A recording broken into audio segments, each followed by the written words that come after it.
அப்போ அவளை கௌசல்யம்மா மாதா மாதிரி பார்த்து வணங்குறாரு. அகல்யை பார்த்தா இவர் பாதத்துளியினால் பவித்திரமானவள் அகல்யை.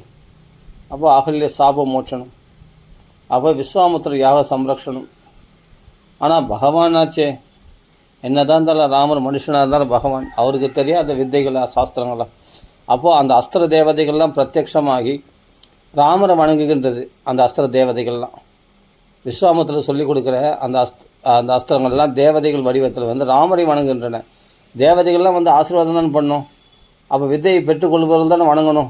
நீங்கள் எனக்கு உதவி தரணும், போர்க்களத்தில் எனக்கு உதவியாக இருக்கணும் அப்படின்ட்டு பிரார்த்தனை பண்ணணும். அப்படி இல்லை, அந்த வித்தை அந்த அஸ்திர தேவதைகள்லாம் பிரத்யக்ஷமாகி ராமரை வணங்குகின்றது அந்த அஸ்திர தேவதைகள்லாம். அப்போ ராமர் பார்த்து என்னன்னா, என் மனதில் இருங்கள், நான் கூப்பிடும்போது நீங்கள் வாருங்கள் அப்படின்ட்டு அவங்களுக்கு உத்தரவு கொடுத்து அனுப்பிச்சிடுறாரு. அதுக்கப்புறம் விஸ்வாமித்திர பரீட்சை வைக்கிறார். பிரயோகம் பண்ணக்கூடிய அஸ்திரங்களை பெற்றுக்கொண்டார். அதை அது உபக்கிரமம், அதாவது என்னென்னா அது திருப்பி வாங்குகிற அஸ்திரத்தை பற்றி கேட்குறார பார்த்தா அப்போ சொல்கிறாரு ஒருத்தர், பகவான் வந்து கலக வைக்கவும் தெரியும், ஆனால் சமாதானப்படுத்தவும் தெரியும். அது மாதிரி சண்டைக்கு அஸ்திரங்களை பிரயோகம் பண்ணுறது தெரிஞ்சுக்கிட்டான் அஸ்வத்தாமா. அது திருப்பி வாங்குகிற வித்தை தெரிஞ்சிக்கல அஸ்வத்தாமா, அது கேட்கல துரோணாச்சாரியர். ஆனால் அர்ஜுனன் வந்து திருப்பி வாங்குகிற அந்த பிரம்மாஸ்திரத்தை திருப்பி வாங்குகிற வித்தியை தெரிஞ்சு வச்சுக்கிட்டான். அதான் புத்திசாலித்தனம். அப்போ ராமர் கேட்குறார், எனக்கு அந்த திருப்பி அஸ்திரங்களை பிரயோகம் பண்ணுறதை சொன்னீங்க, அதை திருப்பி வாங்குறக்கூடிய வித்தைகளை அப்படியேப்பட்ட அஸ்திரங்களை எனக்கு உபதேசிங்கள் சொன்னே. உடனே அதற்கான மந்திரங்களை உபதேசிக்கிறார். அதான் கரெக்ட். இப்போ தெரியாமல் ஒருத்தர் இடத்துல பிரயோகம் பண்ணிட்டேன்னா அது திருப்பி வாங்குற விஷயம் தெரிஞ்சுதான் டக்குன்னு அது என்ன பண்ணோம், திருப்பி வாங்க முடியும்.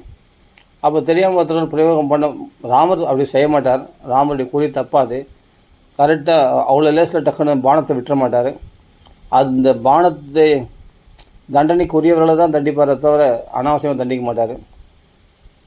அப்போது இருந்தாலும் ஒரு குரு இடத்துல அதை சரியாக வித்தையை கற்றுக்கணும். அதாவது என்னென்னா, பிரயோகம் பண்ணுறது மட்டும் இல்லை, திருப்பி வாங்கக்கூடிய உபசம்மாரம் பண்ணக்கூடிய அந்த வித்தைகளையும் அந்த அஸ்திரங்களையும் கற்றுக்கொள்கிறார் ராமர்.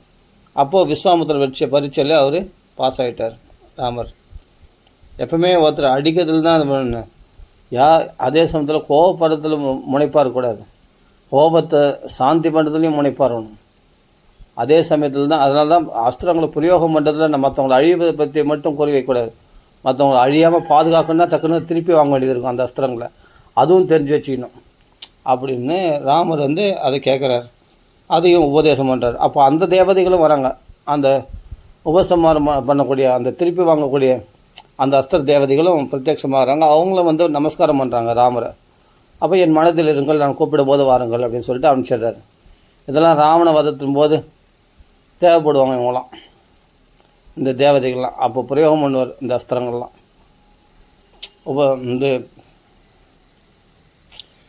அதாவது அந்த பிரயோகம் பண்ணக்கூடிய விஸ்வாமித்திரர் சொல்லிக் கொடுக்குற அஸ்திரங்கள்லாம் அந்த இடத்துல பிரயோகம் பண்ண போகிறார். அப்போ அதெல்லாம் செய்யப்படுறது. ஏன்னா ஒரு விஷயத்தில் பார்த்தா ஒரு குருவிடத்தில் வந்து விஸ்வாமித்திரத்தில் கற்றுக்க வேண்டியது ராமருக்கு என்ன இருக்குது? ராமர் மனுஷன், அதனால் ஒரு குருவிடத்தில் கற்றுக்கொள்ள வேண்டிய வித்தையை அப்படின்னு நம்மளுக்கு காட்டுறார். மனுஷனுக்கு ஒரு குருவை ஆசிரியக்கணும், குருவிடத்தில் மூலிமா கட்டுற வித்தை தான் வந்து பழிக்கும் அப்படின்றது காட்டுறார். ஒரு விதத்தில் இருக்கட்டும். ஆனால் பகவான்னும் போது ராமருக்கு தெரியாத வித்தைகளா? விஸ்வாமித்திரருக்கு அவ்வளோ வித்தைகளை வரமாக கொடுத்ததே சிவபெருமான். சிவபெருமானையும் வணங்கும் தெய்வம் பகவான்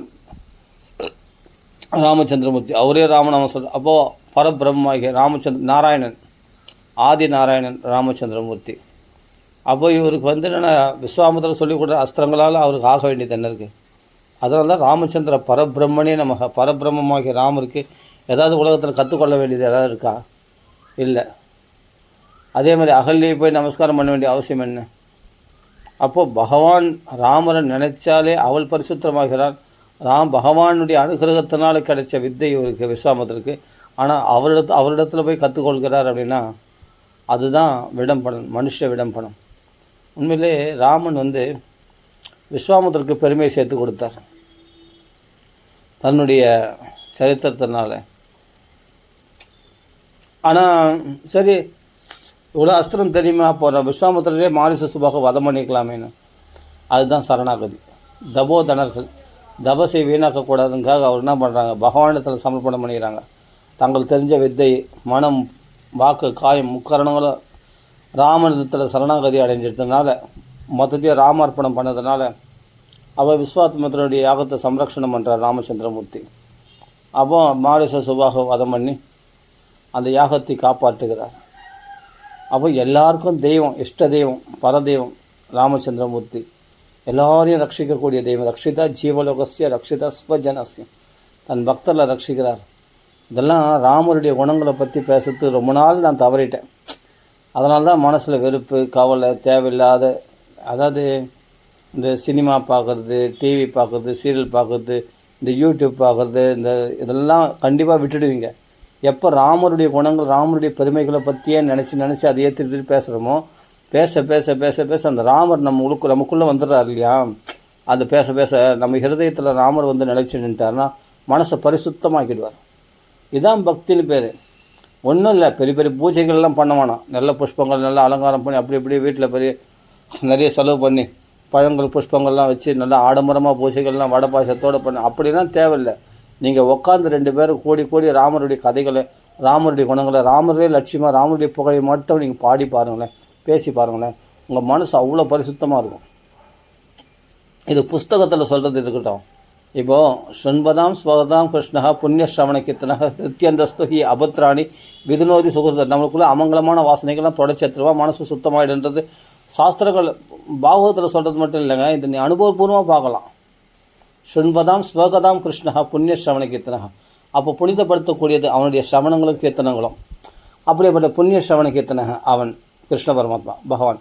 அப்போ அவன் கதைகளை பேசினா அந்த கதை வழியாக பகவானே உள்ளே புகுந்துடனா, நித்யந்தஸ்தோ ஹிருதயத்துக்குள்ளே புகுந்து நான் விதுநோதி சுகர் அபத்ராணி விதுநோதி. அப்போ நமக்குள்ள ஒரு அமங்கலமான வாசனைகள், இது போல் டிவி பார்க்கணும், யூடியூப் பார்க்கணும், பணம் சம்பாதிக்கணும், வேறு ஏதாவது உலக விஷயங்களுடைய ஆசைகள், பெண் ஆசை, மண் ஆசை, இவைகள்லாம் தொடர்ச்சி தரும். அவ்வளோ சக்தி வாய்ந்தது இந்த பகவானுடைய புகழை பாடுவது. அவ்வளோ பவர்ஃபுல் தெரியுமா. எந்த ஆசைகளை விட முடியாதோ, எந்த பட்டை விட முடியாதுன்னு சொல்கிறீங்களோ அதெல்லாம் இங்கே வந்து அதெல்லாம் தடையாக இருக்கும். ராமருடைய கதைக்கு வந்து தடையாக நினைப்பீங்க நீங்கள். ராமருடைய கதையை பேசும்போது, ராமருடைய குணங்களை பற்றி பேசும்போது எடுத்து அதுக்கு கேட்டு அது கேட்கறதுக்கு ஆள் கட்சா போதும். எனக்கு அவங்கள பார்த்து ஒரு நாள் பூரா உட்காந்து சொல்லுவேன். சரவணன் என் கூட ஒருத்தர் வருவார். அப்போ தான் முத்துலாம் வர்றதில்லை. அப்போது முத்துன்னு இப்போ தான் வர்றாரு, முத்துன்றவர்லாம். அப்போ சரவணன் தண்டாயின்னு 2 பேர் வருவாங்க. அதில் சரவணன் தான் எனக்கு ஃபஸ்ட்டு முதல்ல சின்ன பையன்தான். அப்போது அவனை கூப்பிட்டு வந்து சின்ன பையன் தான் அவனை கூப்பிட்டு வந்து உட்கார வச்சுன்னு அவங்கள நிறைய ராமாயணத்தை பற்றி, ராமருடைய குணங்களை பற்றி பேசினே இருப்பேன். எனக்கு அந்த ஆசையில் முழுகிட்டோன்னே எனக்கு வெளி விஷயமான ஆசைகளே வராது. எதுலேயுமே விருப்பம் இருக்குல்ல, அது வேறு எதுலேயுமே நாட்டம், பணம் சம்பாதிக்கிறதுலையோ வேறு எதுலேயுமே அந்த நாட்டமே வராது. அது எனக்கு என்னென்னா தொண்டை தண்ணி வற்றி போயிடும்.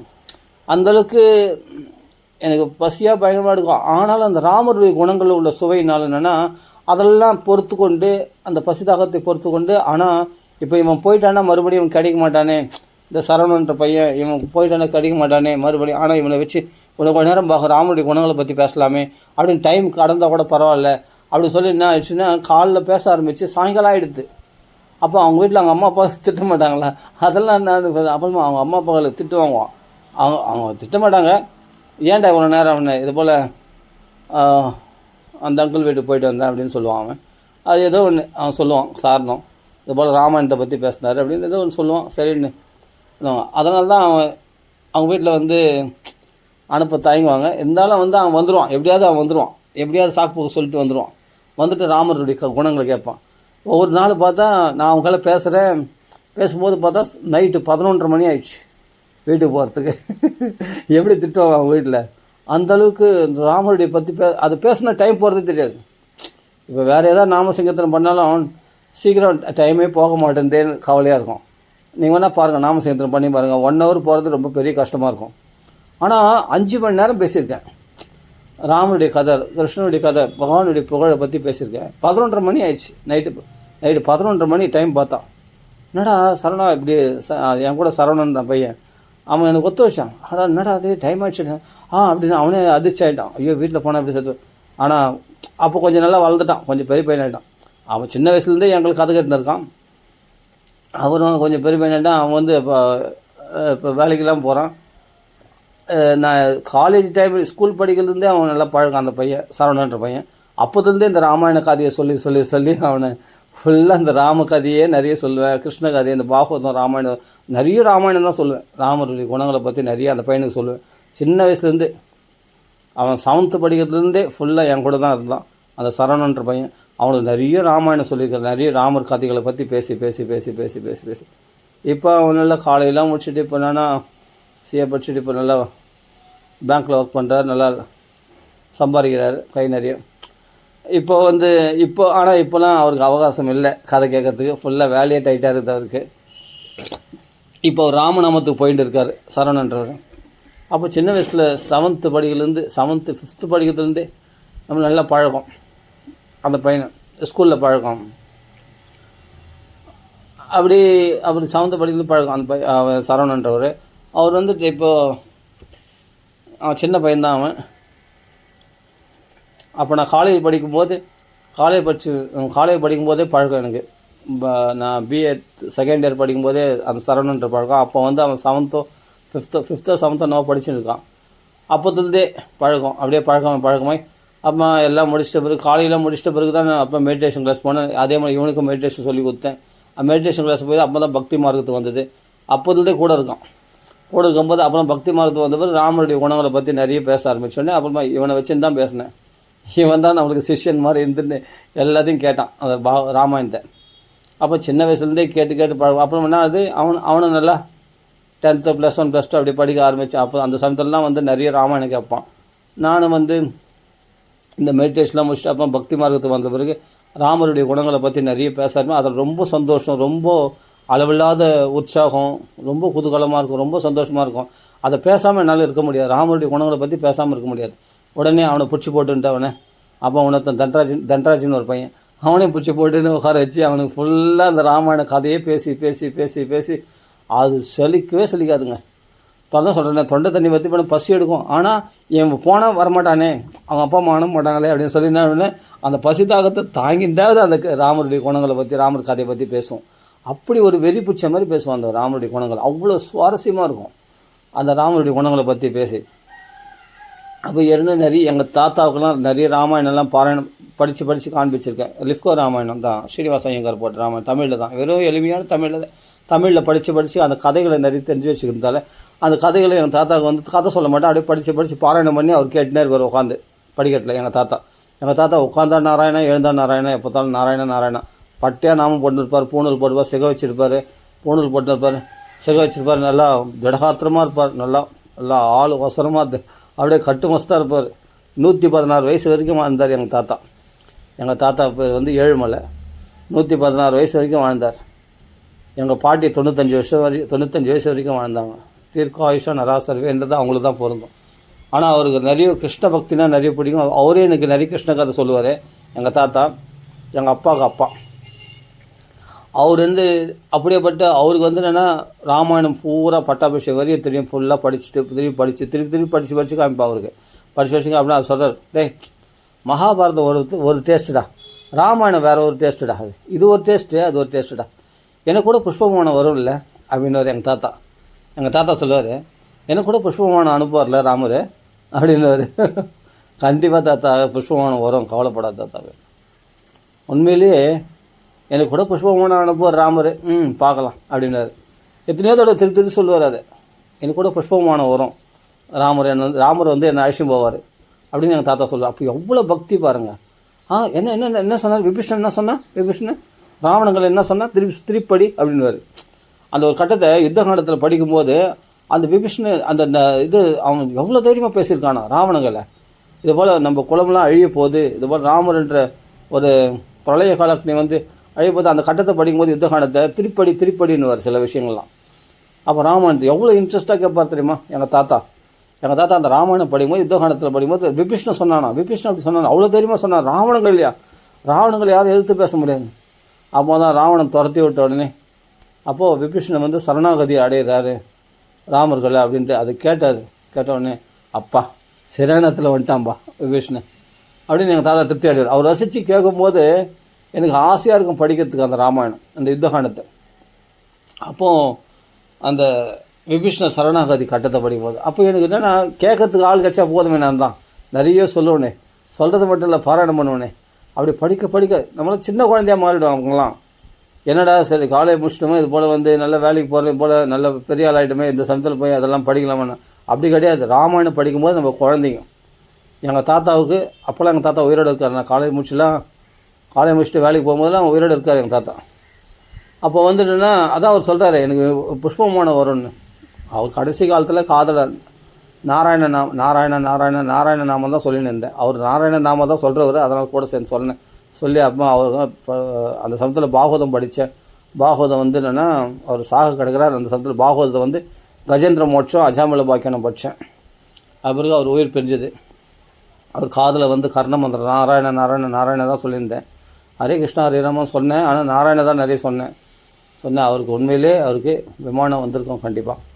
புஷ்பமானத்தில் பகவான் ஐஷம் போயிருப்பார், வைகுண்டத்தை அடைஞ்சார் எங்கள் தாத்தா. ஆனால் அதுக்கு முன்னாடி அவர் ராமாயணம் பட்டாபிஷேகம் வரைக்கும் திருப்பி கேட்பார். எத்தனையோ தடவை படிச்சிருக்கோம் அவர்களை. அப்போது வீட்டு பின்னாடி வந்து ஒரு படிக்கட்டு இருக்கும், மெதிக்கு போகிற படிக்கட்டு. அந்த படிக்கட்டில் உட்காந்து தான் படிப்போம். படிக்கட்டில் உட்காந்து படிக்கும்போது அது அவ்வளோ சுவாரஸ்யமாக கேட்பார் அந்த ராமாயணத்தை.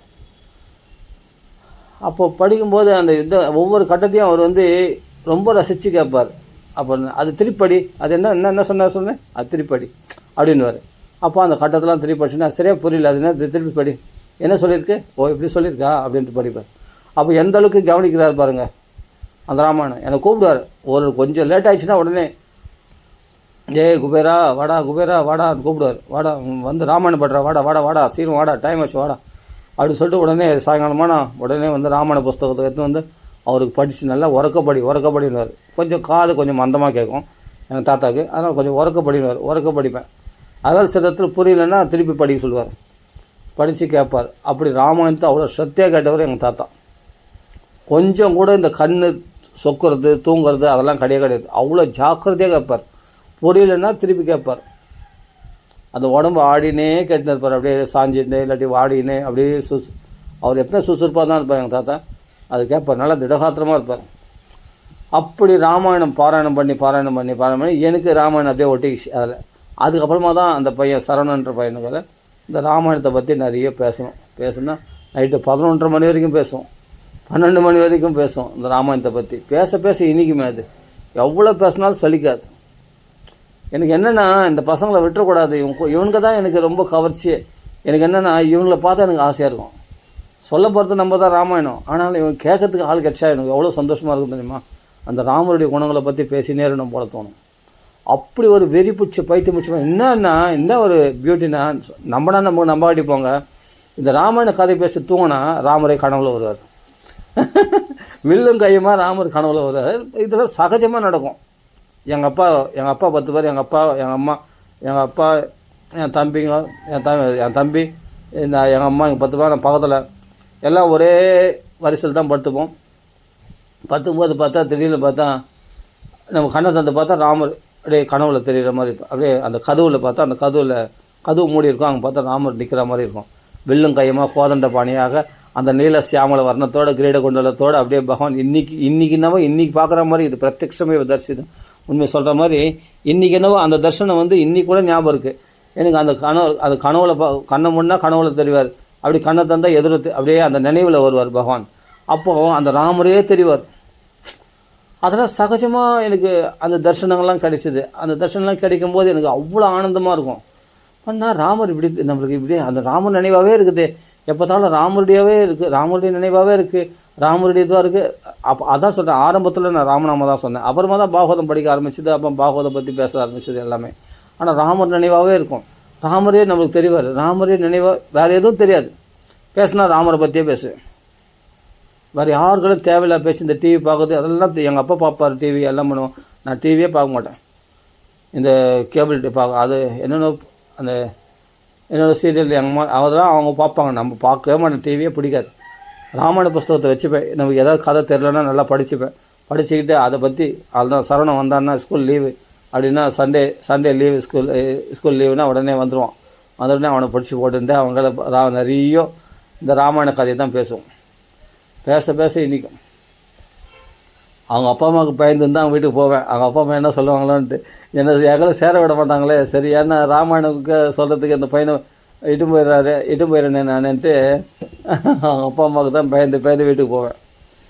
அப்போ எங்கன்னா தனிமையில் பார்த்தேன்னா அவள்தான் உடனே அவனை கூப்பிட்டு உட்கார வச்சுட்டு அவங்க நிறைய ராமாயணம் சொல்லுவேன். இந்த கதையெல்லாம் ராமாயணமும் சொல்லியிருக்கேன், பாகவதமும் சொல்லியிருக்கேன், பகவத்கீதை சொல்லியிருக்கேன், எல்லாமே சொல்லியிருக்கேன் அவங்கள.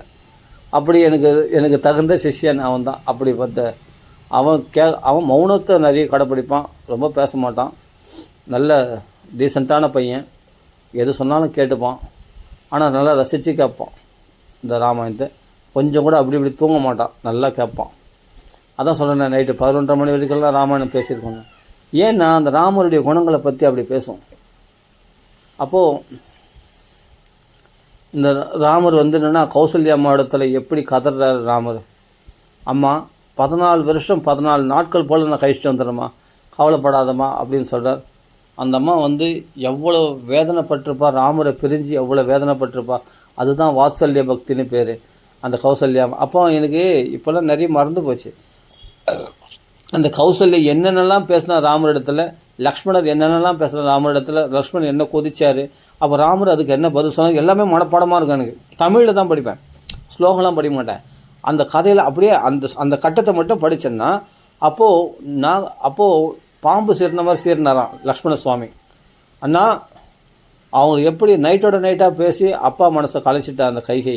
அதனால் நான் என்னுடைய விஸ்வாமித்திரர் கட்டுற வித்தைகள்லாம் இன்றைக்கி வெளிப்பட போது பார், நான் அவரில் வதம் பண்ணிடுறேன் பார், சிறையில் போட்டுறேன் பார் அப்படின்னு சொல்லிட்டு பயங்கரமாக சொல்கிறேன். நான் வதம் பண்ணி சரி பார், இன்னைக்கு யார் வராங்க பார்க்கலாம், தசரத சப்போர்ட்டா இந்த அநியாயத்துக்கு உடந்து யார் வராங்களோ அவங்களுக்கு எல்லாரையும் நான் ரத்த வெள்ளமாக இங்கே மதக்க விடுறேன் பார், எல்லாரையும் நான் அடித்து துவம்சம் பண்ணி எல்லாரையும் மதம் பண்ணிடுறேன் பார். என் கை நான் பூ பறிக்கிறதுக்கா? ராமன்னா உனக்கு பட்டாபிஷேகம் நடக்கணும், இன்றைக்கி நிச்சயத்தை மறுநாள் இந்த பட்டாபிஷேகம் நடக்கணும். அப்படி நடக்கிறேன்னு சொன்னால் நான் விட மாட்டேன் அப்படின்னு சொல்லிட்டு பயங்கரமாக கத்துறாரு லக்ஷ்மண சுவாமி. அவர் ஆதிசேஷன்லேயே அந்த கோபத்தில் அப்படி சேர்றாரு. அப்போது கௌசல்யாம்மா பற்றி அவன் தம்பி சொன்னது கேட்டியாப்பா, அதனால் நான் உனக்கு அனுமதி கொடுக்க மாட்டேன் நீ காட்டுக்கு போகிறதுக்கு அப்படின்னு அந்த அம்மா சொல்கிறாங்க. அந்த அம்மா அந்த மூச்சு அடைந்து விழுந்துட்டாங்க. அந்த ஒரு கட்டம் அருமையாக இருக்கும், அதெல்லாம் ரசித்து சொல்லின்னு இருப்பேன். ஏன்னா அவர் ரங்கநாதனை வழிபட்டு இருக்கா அந்த அம்மா. இக்ஷ்வாகு குல தனமாகிய அந்த ரங்கநாதரை வழிபட்டு இருக்கா யார்? கௌசல்யம்மா. அந்த கௌசல்யம்மா ரங்கநாதனை வழிபட்டுருக்கான். ரங்கநாதரை இந்தம்மா கும்பிட்றா, பின்னாடி ராமர் கை கூப்பி நிற்கிறார். அப்போ பகவானை வழிபடுறது இருக்கட்டும், பகவான் உன்னை வழிபடுறான் போகிற அதே ரங்கநாதன் தான் ராமராக பின்னாடி கை கூப்பி நிற்கிறாரு. கௌசல்யம்மா அங்கே ரங்கநாதனுக்கு பூஜை பண்ணிருக்கா, இக்ஷ்வாகு குல தனத்துக்கு பூஜை பண்ணிட்டு இருக்கா.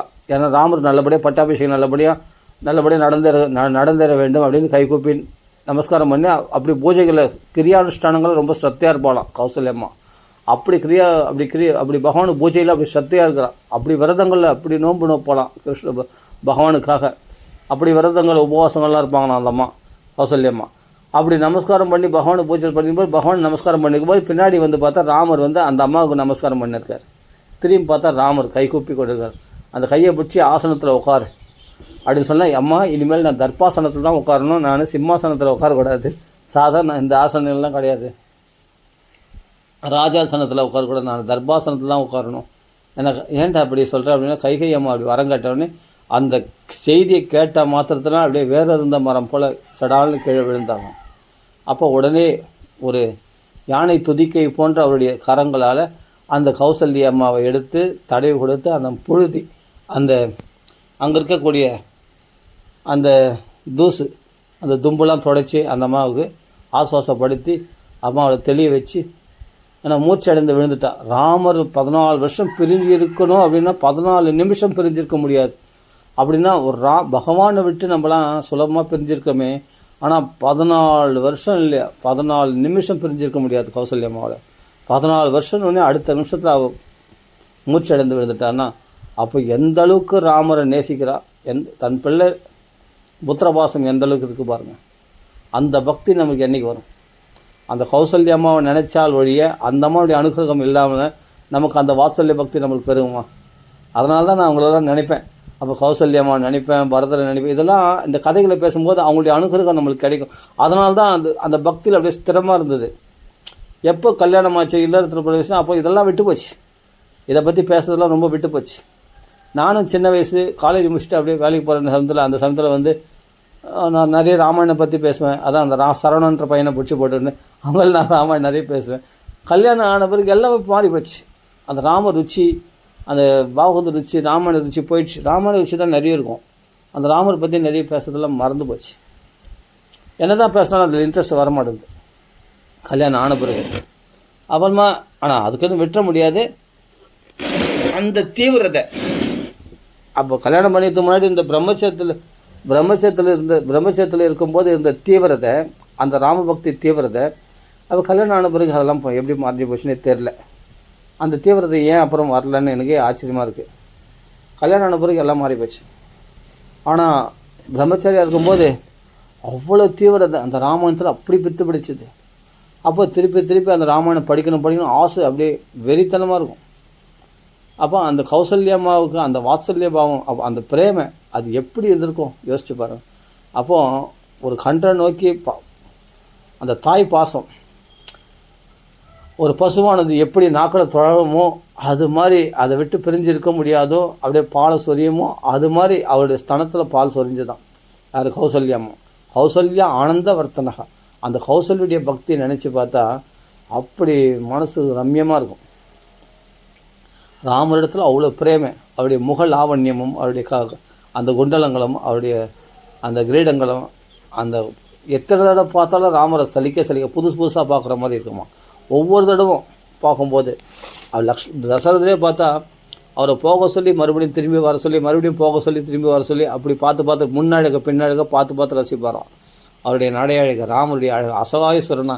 அப்படி அந்த ரத வீதியில் புறப்பாடு பண்ணும்போது பகவான் ராமர் அப்படியே ராஜாதி ராஜனா, அப்படி சக்கரவர்த்தி திருமகனா அப்படி பிரகாசிப்பார் ராமச்சந்திரமூர்த்தி. அவருக்கு வந்து சுமந்திரர் சாரத்தியம் பண்ணுவார்.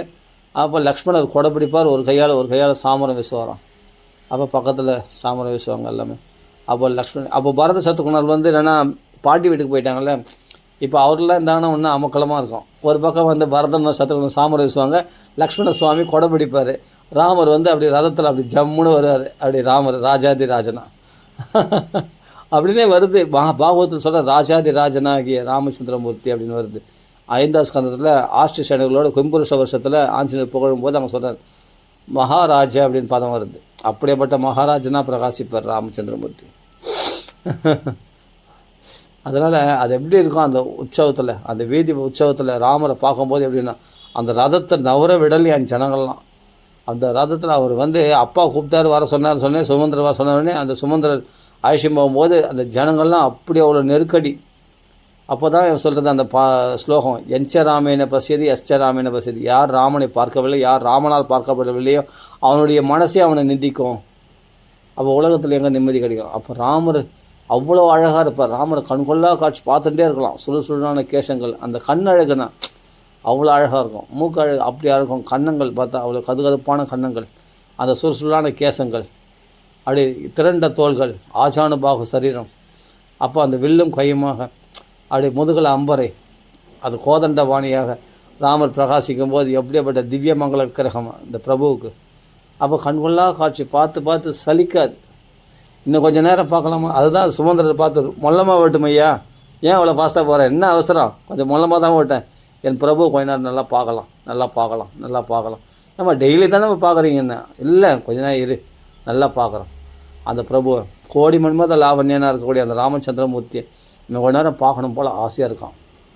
அதான் கம்பர் சொன்னார் இல்லையா, தோல் கண்டார் தோலை கண்டார் அப்படின்னு. அப்படியேப்பட்ட அவ்வளோ அழகு ராமச்சந்திரமூர்த்தி. பார்க்க கண்கொள்ளா காட்சி. எப்படியாப்பட்ட தாராள மனம் படை திரண்ட தோள்கள், ஆஜானுபாக சரீரம், அவருடைய அழகு இருக்கட்டும், அவருடைய குணங்களை பாருங்கள், எவ்வளோ தாராள மனசு. எல்லோரும் நல்லா இருக்கணும், எல்லோரும் சௌக்கியமான மனசால் கூட யாருக்கும் தீங்கு நினைவாங்க. தன்னை குறையாக பேசினா கூட அந்த குற்றங்களை மறந்து அவரிடத்தில் நல்லா பேசுவாராம். பூர்வ பாஷி. இவர்கள் வேணால் எதிரியாக நினைக்கலாம் அவரை, என்றைக்கோ ஏதோ பேசுனது. ஆனால் அவர் என்றைக்குமே யாரையுமே முன்னாடி போய் பேசுவாராம். பூர்வ பாஷி. அவரே இவங்க தப்பு பண்ணிடுவாங்க, யாருன்னா ஒருத்தர் ராமருக்கு தப்பு இழைச்சிடுவாங்க. ஆனால் தப்பு இழைச்சி இவங்க வந்துன்னா பேசாமல் போகிறாங்க. ஆனால் ராமர் என்ன சொல்கிறார், என்னமோ தான் தப்பு இழைச்சி வந்து மன்னிப்பு கேட்குற மாதிரி தப்பு இவங்க மேலே, எதிராளி மேலே. அந்த தப்பை மன்னிச்சுட்டு இவர் என்ன பண்ண பூர்வ பாஷை இவரை முன்னாடி பேசுகிறான். நான் எதாவது தப்பு பண்ணிட்டேனா அப்படின்னு கேட்பாரான். தப்பு பண்ணது தாங்க இவங்க ஆப்பனன்ட்டு. ஆனால் ராமர் நான் சொல்ல நான் எதாவது தப்பு பண்ணிட்டேனா, ஏன் மேலே கோச்சிட்டு போகிறீங்க பேசாமல் போகிறீங்க அப்படின்னு வரோம்.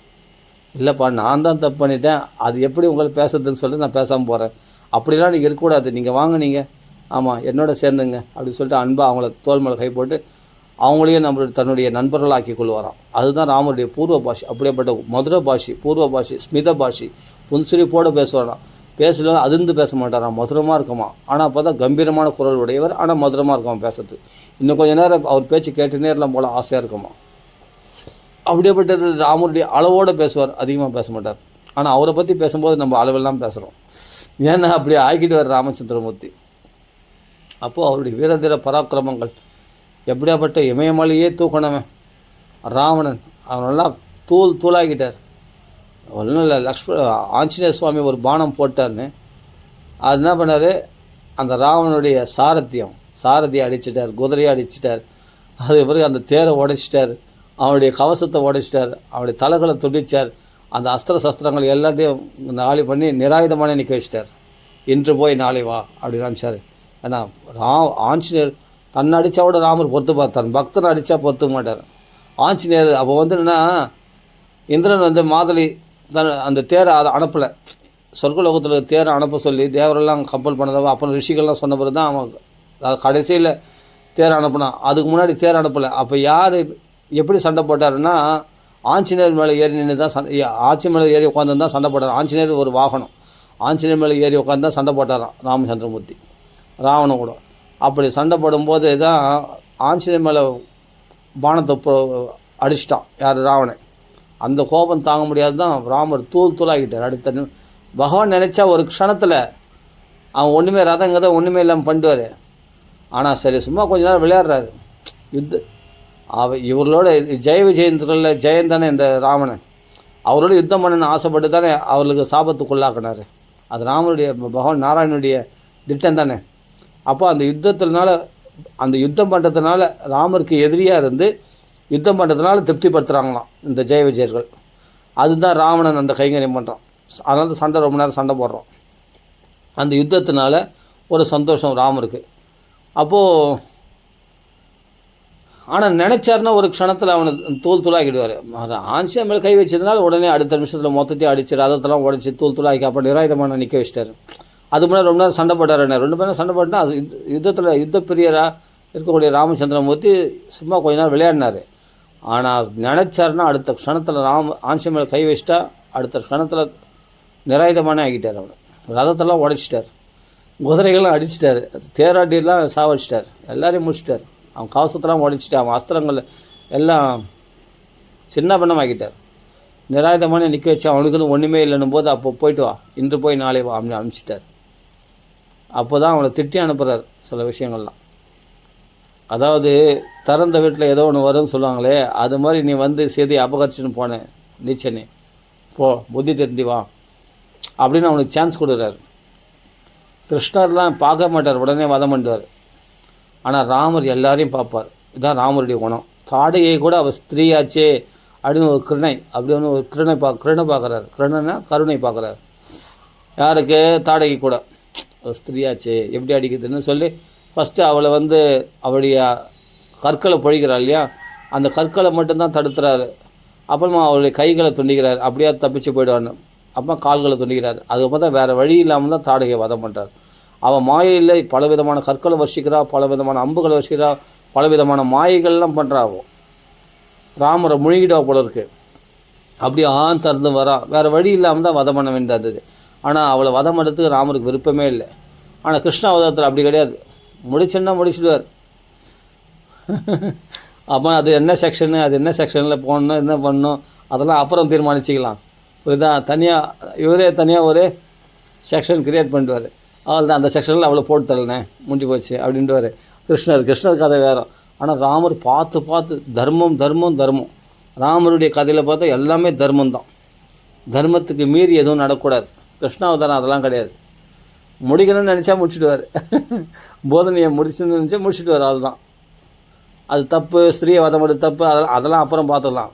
அதுக்கு ஒரு செக்ஷன் தனியாக க்ரியேட் பண்ணி அது அந்த நியாயத்தில் போட்டுருவார். அது அதெல்லாம் அப்புறம் பார்த்துக்கலாம். ஃபஸ்ட்டு நினச்சா முடிச்சிடணும், அவ்வளோதான். ராமர் அப்படி கிடையாது. தர்மம் தர்மம் தர்மம்னு பார்த்த அவதாரம் அது. ஒரு சின்ன விஷயத்துக்கு கூட தர்மம் பார்க்கணும். அதனால் வந்து தாடகை வதம் பண்ணுறதுக்கு யோசித்தார். பல விதத்தில் யோசித்து அப்புறமா தான் வேறு வழி இல்லாமல் தாடகை வதம் பண்ணார். அப்போ கரெக்டான ஒரு அதர்மத்தை கடைப்பிடிக்கிறா அப்படின்னும் போது தான் வேறு வழியில் வதம் பண்ணார். விஸ்வாமித்திரர் சொன்ன உடனே வதம் பண்ணிடல. அப்போ தர்மத்தை பார்க்குறாரு அங்கே. குருவே சொன்னாலும் குரு பேச்சு கேட்குறேன். ஆனால் அவள் எப்படி அதர்மத்தை செய்வாள், மீறி நடப்பான். எவ்வளோ அவளுக்கு சான்ஸ் கொடுத்து பார்த்தாரு. அவள் வந்து அந்த சான்ஸை சரியாக பயன்படுத்திக்கல. அதுதான் ராமருக்கு அதர்மத்தை பண்ண ஆரம்பித்தா. உடனே வேறு வழி இல்லாமல் ராமரையே முழுங்க வந்தால், விட்டு கொடுக்க பார்த்தார் ராமரே முழுங்க வந்தால். அப்போ தான் மார்பில் சரையல்னு ஒரு பானத்தை தச்சு தாடகை வதம் பண்ணார் ராமரை. அப்படி என்ன பண்ணுறாரு, ஃபஸ்ட்டு மானவஸ்திரத்தினால யாக சம்ரக்ஷணம் பண்ணும்போது கூட பார்த்தோம்னா ராட்சசத்தில் உடனே எல்லாரையும் வதம் பண்ணிடல. ஃபஸ்ட்டு மானவஸ்திரத்தினால என்ன பண்ண மாரிசனை அடித்து தள்ளி விட்டார். அப்போது அந்த மானவஸ்திரன்றதுனா அந்த அஸ்திரம் வந்து தன் மனசில் நம்ம என்ன நினைக்கிறோமோ அதன்படி செய்யும். அந்த மானவஸ்திரம் வந்து என்னென்னா தொலைவில் கொண்டு போய் தள்ளிடு அப்படின்னா சமுத்திரத்தில் கொண்டு போய் தள்ளிடுச்சு அந்த மாரிசனை. அவன் தப்பிச்சே போயிடுச்சுன்னு ஓடி போயிட்டான். ஆனால் அவனை வதம் பண்ணல மானவஸ்திரம். இதை லக்ஷ்மணர் இடத்துல ராமர் சொல்கிறார், இந்த மானவஸ்திரம் பாடுறா, நான் நினச்சது செய்ய போகுது அப்படின்னு சொல்லி அடிச்சிடுறார். அப்போ அதை பார்த்து இப்போ மாரிசனுக்கு இந்த கதியாகிடுச்சின்னு சொல்லிட்டு உடனே சுபாகு அவங்க கூட வந்த ராட்சர்கள்லாம் திருந்தி ஓடினோம் இல்லையா. அப்படி ஓடலாம் பார்த்தா ஓட மாட்டானுங்க. மேலே மேலே ரத்தங்களையே வர்ஷிக்கிறது, மாம்சங்களை வர்ஷிக்கிறது, இதெல்லாம் பண்ண ஆரம்பிக்கிறானுங்க. அப்போ வேறு வழி இல்லை. அப்புறமா தான் சுபாகு அப்புறம் ஒரு வாயு வஸ்திரத்தினால அப்புறமா ஒரு அக்னி அஸ்திரத்தினால அந்த சுபாகு முதலான மற்ற ராட்சர்கள்லாம் ராமர் வதம் பண்ணுறார். முதல் சான்ஸ் கொடுக்குறாரு. சாம தான பேத தண்டம் இது இந்த முறையை ராமர் ஃபாலோ பண்ணுவார். ஆனால் அதை பயன்படுத்திக்கலாம் வேறு வழி கிடையாது. அடித்து துவம்சம் பண்ணுவது தான். ஏன்னா ஆபத்து கிட்ட இருந்துச்சு. இப்போ நம்ம பொறுமையெல்லாம் பார்த்தா வேலைக்கு ஆகாது. ஏன்னா யாக சம்ரக்ஷணம் நடக்கணும். அப்போ தர்மத்தை ரட்சிக்கணும்னா அதர்மத்தை அழிச்சு தான் ஆகணும். அப்படின்னும் போது என்ன பண்ணுறாரு, சுபாகு மற்ற ராட்சர்களை எல்லாம் அக்னி அஸ்திரம் வாயு அஸ்திரம் போட்டு அடித்து துவம்சம் பண்ணிடுறாரு. இங்கே மாரிசனுக்கு மட்டும் மானவஸ்திரம் போட்டு தான் அவனை தள்ளி விட்டுறார். அப்போது ராமர் எவ்வளோ கிருபாலு பாருங்கள். இந்த ராமருக்கு உள்ள கிருபை எனக்கு என்ன பிடிக்குன்னா, எனக்கு ரொம்ப பிடிச்சது என்னென்னா அயோத்திய காண்டத்தில் உள்ள பக்தி ஃபுல்லாக பார்த்தா பக்தர்கள். அயோத்திய காண்டத்தில் பார்த்தா அவ்வளோ அந்த பக்தி, ஒவ்வொருத்தருடைய பக்தியை நான் சுவைப்பேன். அந்த பரதனுடைய பக்தி, சத்ருகனுடைய பக்தி, அந்த கௌசல்யுடைய பக்தி, சுமித்ராவுடைய பக்தி, கைகை எழுத்துடைய பக்தி. கைகை துவேஷத்தின் மூலமாக ராமருக்கு என்ன பண்ணுறான்னா அனுகூலமாக இருக்கிற கைகை. ஏன்னா நான் என்னை பற்றி அப்படி தான் எடுத்துவேன். ஏன்னா ராவண வதம் நடக்கணும்னா கைகை காட்டு கலப்பணும் ராமரை. இங்கேயே உட்கார வச்சுருந்தா அயோத்தியிலே ராவண வதம் நடக்காது. அப்போ எவ்வளோ ராமருடைய சங்கல்பத்துக்கு அனுகூலமாக இருக்கிறான் அந்த மாதிரி ஒரு விதத்தில் பக்தி தான். தன் விதவை ஆனாலும் பரவாயில்லை, ஆனால் ராமருடைய சங்கல்பம் ராவண வதம் நடக்கணும், உலகத்துக்கு க்ஷேமம் ஏற்படணும் அப்படின்றதுக்காக உதவி செய்திருக்கா அந்தம்மா கைகையம்மா. அப்படி நினச்சி வைப்பேன். ஆனால் அதே சமயத்தில் எனக்கு சில விஷயத்தில் எனக்கு கணவனை மீறி நடக்கிறத பார்த்தா கொஞ்சம் கஷ்டமாக தான் இருக்கும். அதையும் உபன்யாசத்தில் அந்த குறையும் சொல்ல வேண்டியது தான் இருக்குது. ஆனால் சொல்லி தான் ஆகணும். தசரதை மீறது ஆனாலும் பார்த்தா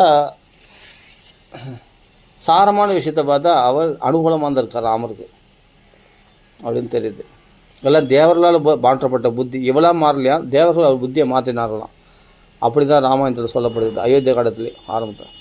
அதே மாதிரி இந்த ஆரண்ய காலத்தில் அந்த சீதையை நினச்சி புலம்புவார் பாருங்க. ராமர் அடே எங்கப்பா நாசையாமி ஜெகத் சர்வன்ட்டு புறப்பட்டார் பாருங்கள் ராமர். அந்த கட்டத்தெல்லாம் அப்படியே மனசை உருக்குங்க. அந்த சீதையை நினச்சி புலம்பி அந்த அழகிற கட்டெல்லாம் என் பிரபு ராமச்சந்திரமூர்த்திக்கே இந்த நிலைமையா? ஆஹா, ஒரு ஸ்திரீ இடத்துல அதிகமாக ஆசை வச்சா இந்த நிலைமை தான் ஏற்படுன்றதை ராமர் காட்டுறாரு. என்ன ஒரு அருமையான விஷயம். இதை இளைஞர்கள்லாம் புரிஞ்சிக்கணும். ஆமாம், எல்லாமே இளைஞர்கள்லாம் இந்த கட்டத்தை படிக்கணும். ஆரண்ய காண்ட கட்டத்தை படிக்கணும். ஒரு ஸ்திரீ இடத்துல அதிகமாக காதல் அப்படின்னு சொல்கிறாங்க இல்லையா. இன்றைக்கி எவ்வளோ பேர் சூசைட் பண்ணிக்கிறாங்க காதல் தோல்வியினால். அப்படிப்பட்டவங்களாம் இந்த ராமாயணத்தை படித்தாங்கன்னு நிச்சயமாக சொல்கிறேன். அது அந்தளவுக்கு அப்படிப்பட்ட கடவுளே இறைவனே மனுஷனாக வந்தாலே அவருக்கே இந்த நிலைமைன்னா, ஒரு ஸ்திரீ இடத்துல பட்டத்தில் வச்சா இந்த நிலைமைன்னு சொன்னால் அந்த பிரிவு தாங்க முடியாது, அந்த கஷ்டமாக இருக்கும் அப்படின்றது இன்னொருத்தன் அபகரிச்சிட்டான் அப்படின்னும் போது தாங்க முடியாது. அதே மாதிரி தான் ஒரு ஒரு ஒரு பெண்ணை வந்து நல்லா காதலிக்கிறான், நல்லா லவ் பண்ணுறான். அவனுக்கு வந்து என்னென்னா அந்த பெண் வந்து டக்குன்னு பார்த்தா அவனுக்கு காதல் தோல்வி ஆயிடுச்சு. அந்த காதலி வந்து இன்னொருத்தனை கல்யாணம் பண்ணிட்டு போகும்போது அப்போ அவனுக்கு எவ்வளோ வேதனை இருக்கும். ஒரு காதலனுக்கு இன்னொருத்தன் வந்து தட்டின்னு போயிடுறான் தான் காதலிச்ச பெண்ணு அப்படின்னும் போது அவனோட கல்யாணம் போது இவன் மனசு எவ்வளோ வெக்ஸ் ஆகும். அப்போ தான் சூசைட் பண்ண ஆரம்பிக்கிறான். ஆஹா, என் கூட கல்யாணம் நடக்க வேண்டியது இன்னொருத்தன் கூட கல்யாணமா, நான் காதலிச்ச பெண்ணுக்கு அப்படின்னும் போது எவ்வளோ வெக்ஸ் ஆகும் தெரியுமா? அந்த வேதனை தான் அங்கே ராமருக்கு. என்னுடைய மனைவி இன்னொருத்தன் கவர்ந்துன்னு போயிட்டான் அப்படின்னும் போது அந்த வேதனை எப்படி இருக்கும்னு யோசிச்சு பாருங்கள். அந்த வேதனையில் ராமர் துடிக்கிறார். அப்போது இது இது எந்த அளவுக்கு நமக்கு, அதனால்தான் ஸ்திரீ இடத்துல பட்டுதல் வைக்கக்கூடாது. அந்த காதல் ஒரு அந்த காதல்ன்ற போதையில் விழுந்துடக்கூடாது அப்படின்றத காட்டுறது, அந்த வைராக்கியத்தை உபதேசம் பண்ணுறது. அப்போது இதெல்லாம் ஸ்திரீ வியோகத்தினால, பிரிவினால் எவ்வளோ வேதனை ஏற்படுன்றதை அந்த ராமாயணத்தில் அரண்ய காலத்தில் காட்டுற ராமச்சந்திரமூர்த்தி அப்படி நம்மளுக்கு அந்த பாடம் கற்றுக் கொடுது. அப்போ ராமாயணம் படித்தா என்ன விஷயம்னா பெரிய பெரிய விஷயங்கள், பெரிய பெரிய மாற்றங்கள் ஏற்படணும் மனசில். அதே சமயத்தில் அன்பாக நடந்துப்போம். அதே சமயத்தில் ராமருடைய குணங்களாக நமக்குள்ளே பிரகாசிக்கத்தை பார்க்கலாம். அவசரப்பட மாட்டோம், கோவப்பட மாட்டோம். அந்த சாந்த குணம் நமக்குள்ளே மெளிரும். எல்லாருமே நமக்கு, நீங்கள் வேணால் ராமரை தியானம் பண்ணினே பாருங்களேன், எல்லாமே நம்மளுக்கு உறவினர்கள்லாம் அனுகூலமாகும். நீங்கள் வேணால் பாருங்கள், பற்றுதலை விடுறன்ற பேரில் உறவினர்களாக வெட்டின்னு போகிறது. அதாவது நம்ம எதை தியானம் பண்ணுறோமோ, இப்போ பற்றற்ற நிலை வேணும்னு சொன்னால் அதே மாதிரி உறவுகள்லாம் பார்த்தா நம்மளுக்கு ஒட்டாது. ஏதோ ஒரு விரிசல் உண்டாகும். உறவுகளை பார்த்தா உங்களுக்கு பிடிக்காது, இல்லாட்டி உறவுகளுக்கு உங்களுக்கு பிடிக்காது. ஏதோ ஒரு பட்டுதலட்டு நீங்கள் தனிமையில் வந்துடுவீங்க. நீங்கள் ராமாயணம் படித்து பாருங்களேன், உறவுகள்லாம் வந்து ஒன்றா கூடும். உறவுகள்லாம் அனுகூலமாக இருக்கும். நீங்கள் வேணால் பாருங்களேன். நான் இதெல்லாம் பண்ணி பார்த்துருக்கேன். இதெல்லாம் எனக்கு நடந்திருக்கு, அதுக்காக சொல்கிறேன். நீங்கள் ராமரை மட்டும் வசப்படுத்துங்க. ராமருடைய குணங்களில் நீங்கள் ரமிச்சு பாருங்கள். ராமருடைய கதைகளை பேசி பாருங்கள். இந்த சீதை ராமனை பற்றி, அந்த கௌசல்யம்மா பற்றி, சுமித்ரை பற்றி, இதெல்லாம் பார்த்தா குடும்பத்தில் ஒற்றுமை உண்டாகும். நமக்குள்ளே குடும்பத்தில் வந்து என்னென்னா கணவன் மனைவிக்குள்ளே நல்ல உறவுகள் ஏற்படும், நல்ல ஒற்றுமை உணர்வு ஏற்படும், அந்யோன்யம் அதிகமாகும். அண்ணன் தம்பிகளுக்குள்ளே ஒற்றுமை இருக்கும். எல்லார் பக்கத்தில் பாசம், யாரையும் நம்ம விட்டு கொடுக்க மாட்டோம். நம்ம தம்பி தானே, நம்ம அப்பா தானே, நம்ம அம்மா தானே, நம்ம மனைவி தானே, நம்ம பிள்ளைகள் தானே அப்படின்னு விட்டு கொடுக்க மாட்டோம். அவங்க நடந்த போது யாருக்கும் அந்த மாதிரி அப்படி நினைக்கிற சில பேர் நினைப்பாங்க இல்லையா, யாருக்கும் அந்த மாதிரி தம்பிக்கு நம்ம அப்படிலாம் விட்டு கொடுக்க மாட்டோம். நீங்கள் ராமாயணத்தை படிச்சுன்னா எல்லாத்தையும் விட்டு கொடுப்பீங்க. என்னென்னா தம்பிக்காக விட்டு கொடுப்பீங்க, அண்ணனுக்காக விட்டு கொடுப்பீங்க, அப்பா அம்மாக்காக விட்டு கொடுப்பீங்க. நம்மளுடைய உறவுகளுக்காக நம்ம விட்டு கொடுத்து அவங்களெல்லாம் நம்ம முக்கியம் உறவுகளை முக்கியம் நினைப்பீங்க, பணத்தை முக்கியமாக நினைக்க மாட்டீங்க. இது ராமாயணத்தில் கற்றுக்கொண்ட விஷயம். அது என்ன இதுனா ஒரு அதிசயமாக இருக்குது. ராமாயணம் படிக்கும்போது இப்படி இருக்குது. பாகவதம் படிக்கும்போது பார்த்தா நம்ம தேகமே இல்லை, எது நடந்தாலும் அதை பற்றி கவலை இல்லை அப்படின்ற மாதிரி. அந்த உறவுகளுக்கு எது நடந்தாலும் அதை பற்றி பெருசாக கவலைப்படுறதில்லை. அந்த கவலை வந்து பாதிக்கிறதுல விஷயம். ஆனாலும் அந்த இது பாருங்கள், பாகவதம் படிக்கும்போது வேறு விதமாக மாறுதுங்க. அதாவது எல்லா விஷயத்துலையும் உள்ள பட்டுதல் போயிடுது. அது உறவு எதனா நடந்தால் கூட அதை பற்றி கவலை இல்லை. சொல்லப்போனால் உறவுகளுக்குள்ளே விரிசல் கூட உண்டாகுது. அதான் என்னென்னா அவர்களுக்கு நம்மளுக்கும் எப்படின்னா பிரச்சனை கூட உண்டாகுது. ஏன்னா அந்த பட்டுதல் கழண்டு போகிறதுக்காக என்னன்னா உறவுகள் நம்ம வெறுக்கிறோம், இல்லாட்டி உறவுகள் நம்ம வெறுத்துக்குது, இதெல்லாம் கூட நடக்கும். இது பாகவதம் படிக்கிறவங்களுக்கு தெரியும். கண்டிப்பாக அந்த கிருஷ்ண பக்தி பண்ணுறவங்களுக்கு தெரியும். அப்போ ஏன்னா அதில் அப்படி தான் சொல்லியிருக்கு. அந்த பட்டுதல் அட்டுரு, தனிமையில் இரு, அதே சமயத்தில் அந்த ஸ்திரீ சங்கமும் அந்த குடும்ப சங்கத்தை குடும்ப பட்டுதல் வேண்டாம். இதில் என்ன சொல்லினா குடும்ப விருத்தி தனதானிய விருத்தி. ராமாயணத்தில் பார்த்தா குடும்ப விருத்தி தனதானிய விருத்தி, குடும்ப ஒற்றுமை உண்டாகும் சொல்லியிருக்கு. ஆனால் பாகவத்தில் பார்த்தோன்னா பட்டுதலை விட சொல்லியிருக்கு. இது ஆப்போசிட்டாக இருக்குது. அப்போ பட்டுதலை விடும்போது நம்ம என்ன எல்லாரையும் பகைச்சிப்போம். சில பேர்லாம் நமக்கு கோவம் வரும். அப்போ உறவுகளுக்குள்ளே விரிசல் உண்டாகும். ஆனால் நம்ம பார்த்தா பாகவதம் படித்தா கூட குடும்பத்தில் ஒத்துமையாக இருப்பாங்களான்னா ராமாயணம் படித்தவங்க தான் குடும்பத்தில் ஒத்துமையாக இருப்பாங்க. பாகவதம் மாத்திரம் படிக்கிறாங்க, ராமாயணம் படிக்கலை அப்படின்னு சொன்னால் குடும்பத்தினுடைய அருமை தெரியாது அவங்களுக்கு. சொல்லப்போனால் குடும்பத்தை விட்டு கூட போயிடுவாங்க. ஓப்பனாக சொல்கிறேன், இதுதான் உண்மை. அப்புறம் என்னென்னா குடும்பத்தில் கணவன் மனைவிக்குள்ளே விரிசல் உண்டாகும், எல்லாருக்குள்ளே விரிசல் உண்டாகும். குடும்பத்தில் பார்த்தா விரிசல் உண்டாகும். ஆனால் இவனுக்கு பற்றற்ற நிலை உண்டாகும். இவனுக்கு வந்து என்னென்னா பாகவத்தில் ஏன்னா பாகவதம் படிக்கிறான்னா அந்த பாகவத்துக்கான பகவான் என்ன பண்ணால் அதுக்கேற்ற நீ எப்படி நினைக்கிறியோ அதுக்கேற்ற ஏற்பாடு பண்ணுவோம். உனக்கு பட்டுதலற்ற நிலை உண்டாயிடும். உனக்கு உறவுகளுக்குள்ளே விரிசல் உண்டாயிடும். அதே சமயம் தனிமையில் இருப்ப, உன்னை சுதந்திரமாக இருப்ப. ஆனால் நாளைக்கு உறவுகளோடு நீ ஒட்டணும்னு நினச்சாலும் உன்னால் ஒட்ட முடியாது. ஏன்னா அவர்கள் உன்னை வெறுப்பாங்க, இல்லை நீ வெறுப்ப அவங்கள. ஏதாவது ஒன்று பண்ணி மொதல் குடும்பத்தில் தனியாக பிரிச்சுடுவான் பகவான், அது மட்டும் நிச்சயம். இது எனக்கே நடந்திருக்கு. பாகவதம் படிக்கும்போது கண்டிப்பாக அந்த குடும்பத்திலேருந்து விரிசல் உண்டாகும். குடும்பத்தை தனியாக பிரிச்சுட்டோம். பிரிச்சிட்ட பிறகு இப்போ என்னென்னா, நம்மளுக்கு யாருக்கு என்ன நடந்தாலும் அதை பற்றி பெருசாக கவலைப்படணும், பெருசாக கவலைகள் பாதிக்காது. ஆனால் இது பாகவதம் படிக்கும்போது ஏதோ நீ அந்த பற்றற்ற நிலைன்னு அதுதான் படிக்கிற. பற்றற்ற நிலை எல்லாம் எல்லாமே பொய், எல்லாமே அனித்தியமானது, எல்லாமே பொய்யானது, இந்த உறவுகள்லாம் பொய்யானது, இதெல்லாம் மாயே, இதெல்லாம் நம்மளை ஏமாத்துது, இந்த உறவுகள்லாம் அனித்தியமானது, இப்படி தான் படிக்கிற. அப்போ அது அனித்தியமாக தான் இருக்கும் அந்த உறவுகள். நீ எப்படி நினைக்கிறியோ அப்படியே பகவான் கொடுப்பான். உனக்கு அது அனித்தியமாக இருக்கும். அதனால் அவர்களுக்கு உனக்கு விரிசல் உண்டாகும். அப்போ அவன் அனித்தியமானவர்கள் அந்த உறவுகள்லாம் நீடிச்சிருக்காது. அந்த உறவுகள் எப்படியோ கட்டாயிடும். அப்போ யாரிடத்துலையும் உனக்கு தொடர்பு இருக்காது. உறவுகள் வந்து தனியாக பிரிக்கப்படுவேன். அப்போ ஏன்னா நீ அப்படி தான் படிக்கிற பாகவதத்தில். எல்லாம் பற்றற்ற நிலை வேணும், வைராகியம் வேணும், இதெல்லாம் அனித்தியமானது, இவர்கள் உறவுகள்லாம் இந்த ஸ்நேகம்லாம் பொய்யானது, இந்த இவர்களுக்கு ஸ்நேகம் வச்சுக்கூடாது, நம்ம தனிமையில் இருக்கணும், அப்படி நீ தானே ஆசைப்பட்ற. அப்போ உன்னை பகவான் தனிமைப்படுத்துவோம். அதே சமயத்தில் இவர்களுக்குள்ளே உறவுகளுக்குள்ளே இருக்கிற அந்த பாசம் பந்தத்தை உனக்குள்ளே ஏதாவது இருந்தால் கூட அதை எடுத்து போட்டுருவோம். எடுத்து போட்டால் உனக்கு அந்த ஈசிச்சுட்டு அந்த ஐயோ நம்ம மனைவியாச்சு, நம்ம அக்காவாச்சு, நம்ம தம்பியாச்சு அப்படின்ற அந்த ஒரு பாசம் ஒன்று இழுத்துன்னு இருக்கும் இல்லையா மனசில்.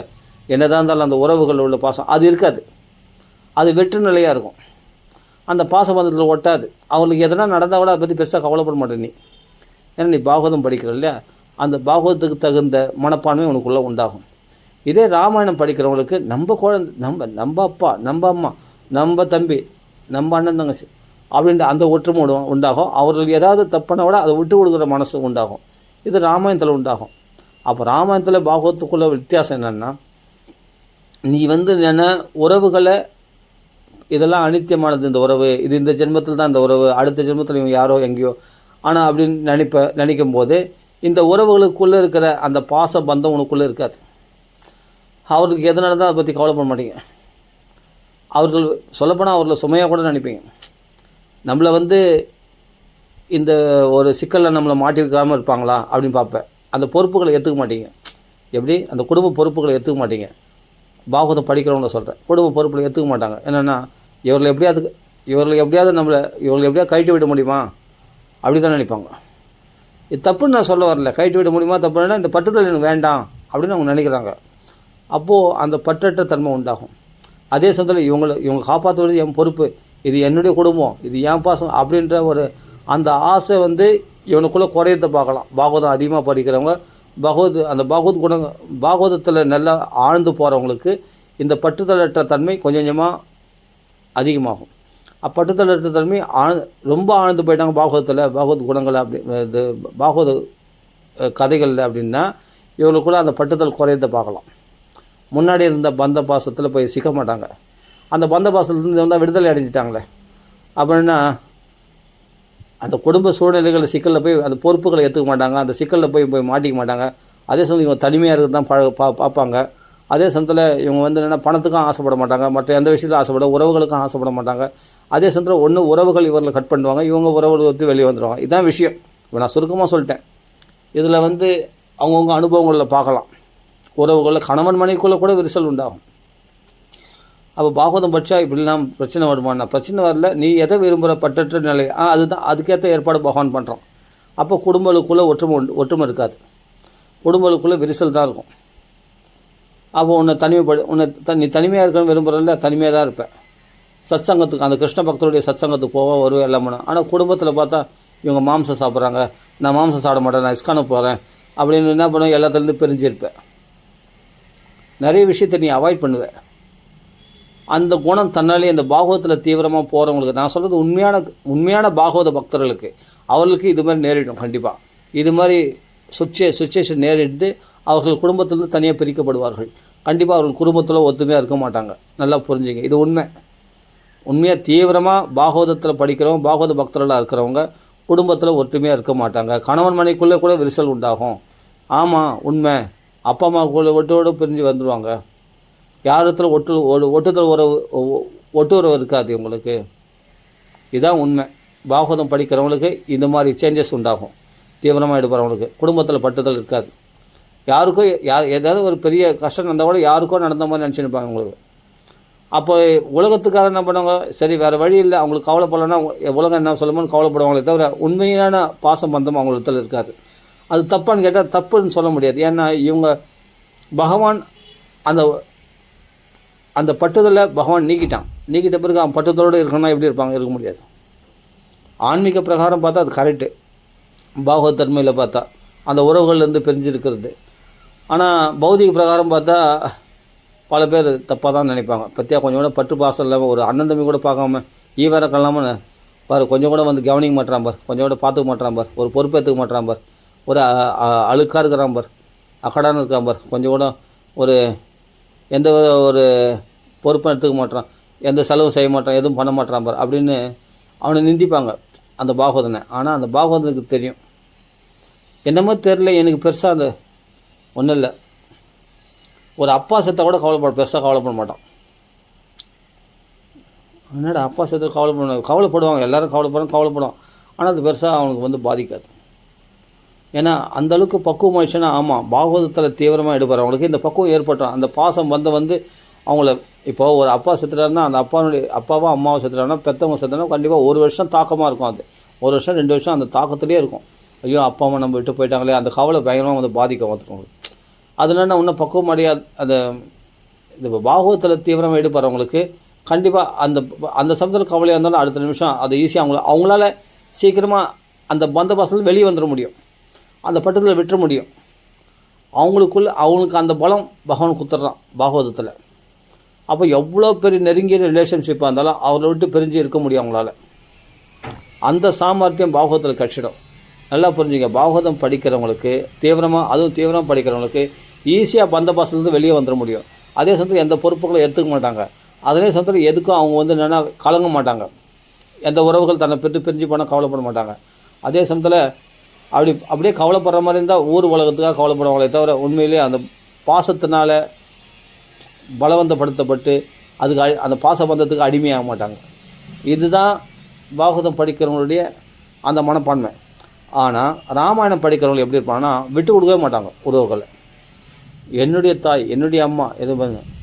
அதே சமயத்தில் பக்கத்தில் அக்கத்தில் இருக்கிறவங்களும் எல்லாரையும் கூட தன்னுடைய தாய் தந்தையாக வைப்பாங்க. பக்கத்தில் அக்கத்தில் இருக்கிறவங்களாம் தூரத்தில் என்ன அவங்களும் எங்கள் உறவு தான், அவனும் என் தம்பி தான், அவன் தம்பி மாதிரி தான், அவன் அண்ணன் மாதிரி தான் அப்படின்னு இப்போ பேச ஆரம்பிச்சிடுவாங்க. எல்லோரும் தன் உறவுகளாக கொண்டாடுவாங்க, எல்லாருக்குமே ஒத்துமையாக பேசுவாங்க, எல்லாருக்கும் தாராள மனசோட எல்லாருக்குமே வந்து பகிர்ந்தளிப்பாங்க. இப்போ பாகவதத்தில் தீவிரமாக போகிறவங்களுக்கு கிருஷ்ண பக்தி பண்ணுறவங்களுக்கு இவங்களுக்கு என்னென்னா எல்லாத்துலேருந்து விலகி இருக்கணும்னு பார்ப்பாங்க. ஆனால் இவங்களாம் இப்போ ராமாயணத்தை படிக்கிறவங்கன்னா எல்லாருக்கும் உதவி செய்யணும், எல்லோரையும் நம்மளோட சேர்த்துக்கணும். அவங்க வந்து ஏதாவது பேசினா அதெல்லாம் கண்டுக்கூடாது, எல்லாருக்குமே வந்து நம்ம சாப்பாடு போடணும், இது பண்ணணும், எல்லோரும் அரவணைச்சு போகணும், எல்லோருடைய பொறுப்புகள் நம்ம எடுத்துக்கணும். அவங்களுக்கு எதாவது நம்ம எதாவது விட்டு கொடுத்தாது அவங்களுக்கு எல்லாம் செய்யணும், அவங்களுக்கு செய்யணும், இவங்களுக்கு செய்யணும். நம்ம தம்பி தங்கச்சி நம்ம உறவுகள் எல்லா உறவுகளையும் ஒன்றா இணைக்க தான் பார்ப்போம். இது ராமாயணத்தில் நான் கற்றுண்டது. யாரையுமே எந்த உறவுகளையும் விட்டு விட மாட்டோம். அவர் தப்பாக இருந்தால் கூட சரி பரவாயில்ல அட்ஜஸ்ட் பண்ணிக்கும். இப்போ ராமர் பரதனை விட்டு கொடுக்கலையா, அது மாதிரி எல்லாத்தையும் கைகை அம்மா மன்னிக்கலையா, அவங்க அப்படி இப்படி கோபமாக இருந்தால் கூட அது நம்மளை விரோதமாக பார்த்தா கூட நம்ம விரோதமாக அவங்கள பார்க்கக்கூடாது அப்படின்ற ஒரு அட்ஜஸ்ட்மெண்ட்டு. அப்போ எல்லோரையும் அனுசரித்து போகிற அந்த ஒரு மனப்பான்மை, அப்போ குடும்பத்தில் ஒத்துமையாக இருக்கணுன்ற மனப்பான்மை, இது ராமாயணத்தில் வரக்கூடியது. இப்போ நான் பாகவதத்தில் என்னென்னா உறவுகள்லேருந்து பிரிஞ்சு தான் இருப்பாங்க. ஒன்று உறவுகளை அவங்கள விட்டுருவாங்க, இல்லாட்டி இவங்க உறவுகளை விட்டுருவாங்க, அந்த பட்டட்ட தன்மை வந்துடும் சொன்னேன். இது ராமாயணத்தில் என்ன ஆகுனா ஆப்போசிட் ஆகிடும். என்னென்னா எல்லா இடத்துலையும் ஒத்துமையாக பார்ப்பாங்க. அப்பா அம்மா எல்லோரும் வேணும், நம்ம உறவுகள் வேணும், பந்தங்கள் வேணும், நம்ம சொந்த பந்தங்கள் வேணும். இன்னும் பக்கத்தில் வீட்டில் இருக்கவங்களாம் கூட நம்மளே முன்னாடி போய் பேசுவோம், அவங்களிடத்துல அன்பு காட்டுவோம். எல்லாருக்குமே நம்ம நிறைய சாப்பாடு போடணும், அன்னதானம் பண்ணணும், நல்லெண்ணெய் வச்சுக்கணும், நல்லரை விட்டு கொடுக்கணும், தாராள மனசோடு எல்லாருக்கும் தான தர்மங்கள் பண்ணணும். இது மேலே புத்திலாம் வந்து ராமாயணம் படிக்கிறவங்களுக்கு இந்த குடும்ப விருத்தி, தனதானிய விருத்தி, அந்த தனதானியங்களுக்கு யாருன்னா மற்றவங்களுக்கு செலவு பண்ணணும், இந்த சுயநலம் இருக்காது. ஆனால் பொதுநல சேவையில் பூர்ணமாக ஈடுபடணும்னு தோணும். அது குடும்பத்தெல்லாம் உறவுகள்லாம் இணைக்கணும்னு தோணும். யாருன்னா பேசினா அதை பெருசாக எடுத்துக்கூடாது அப்படின்னு தோணும்.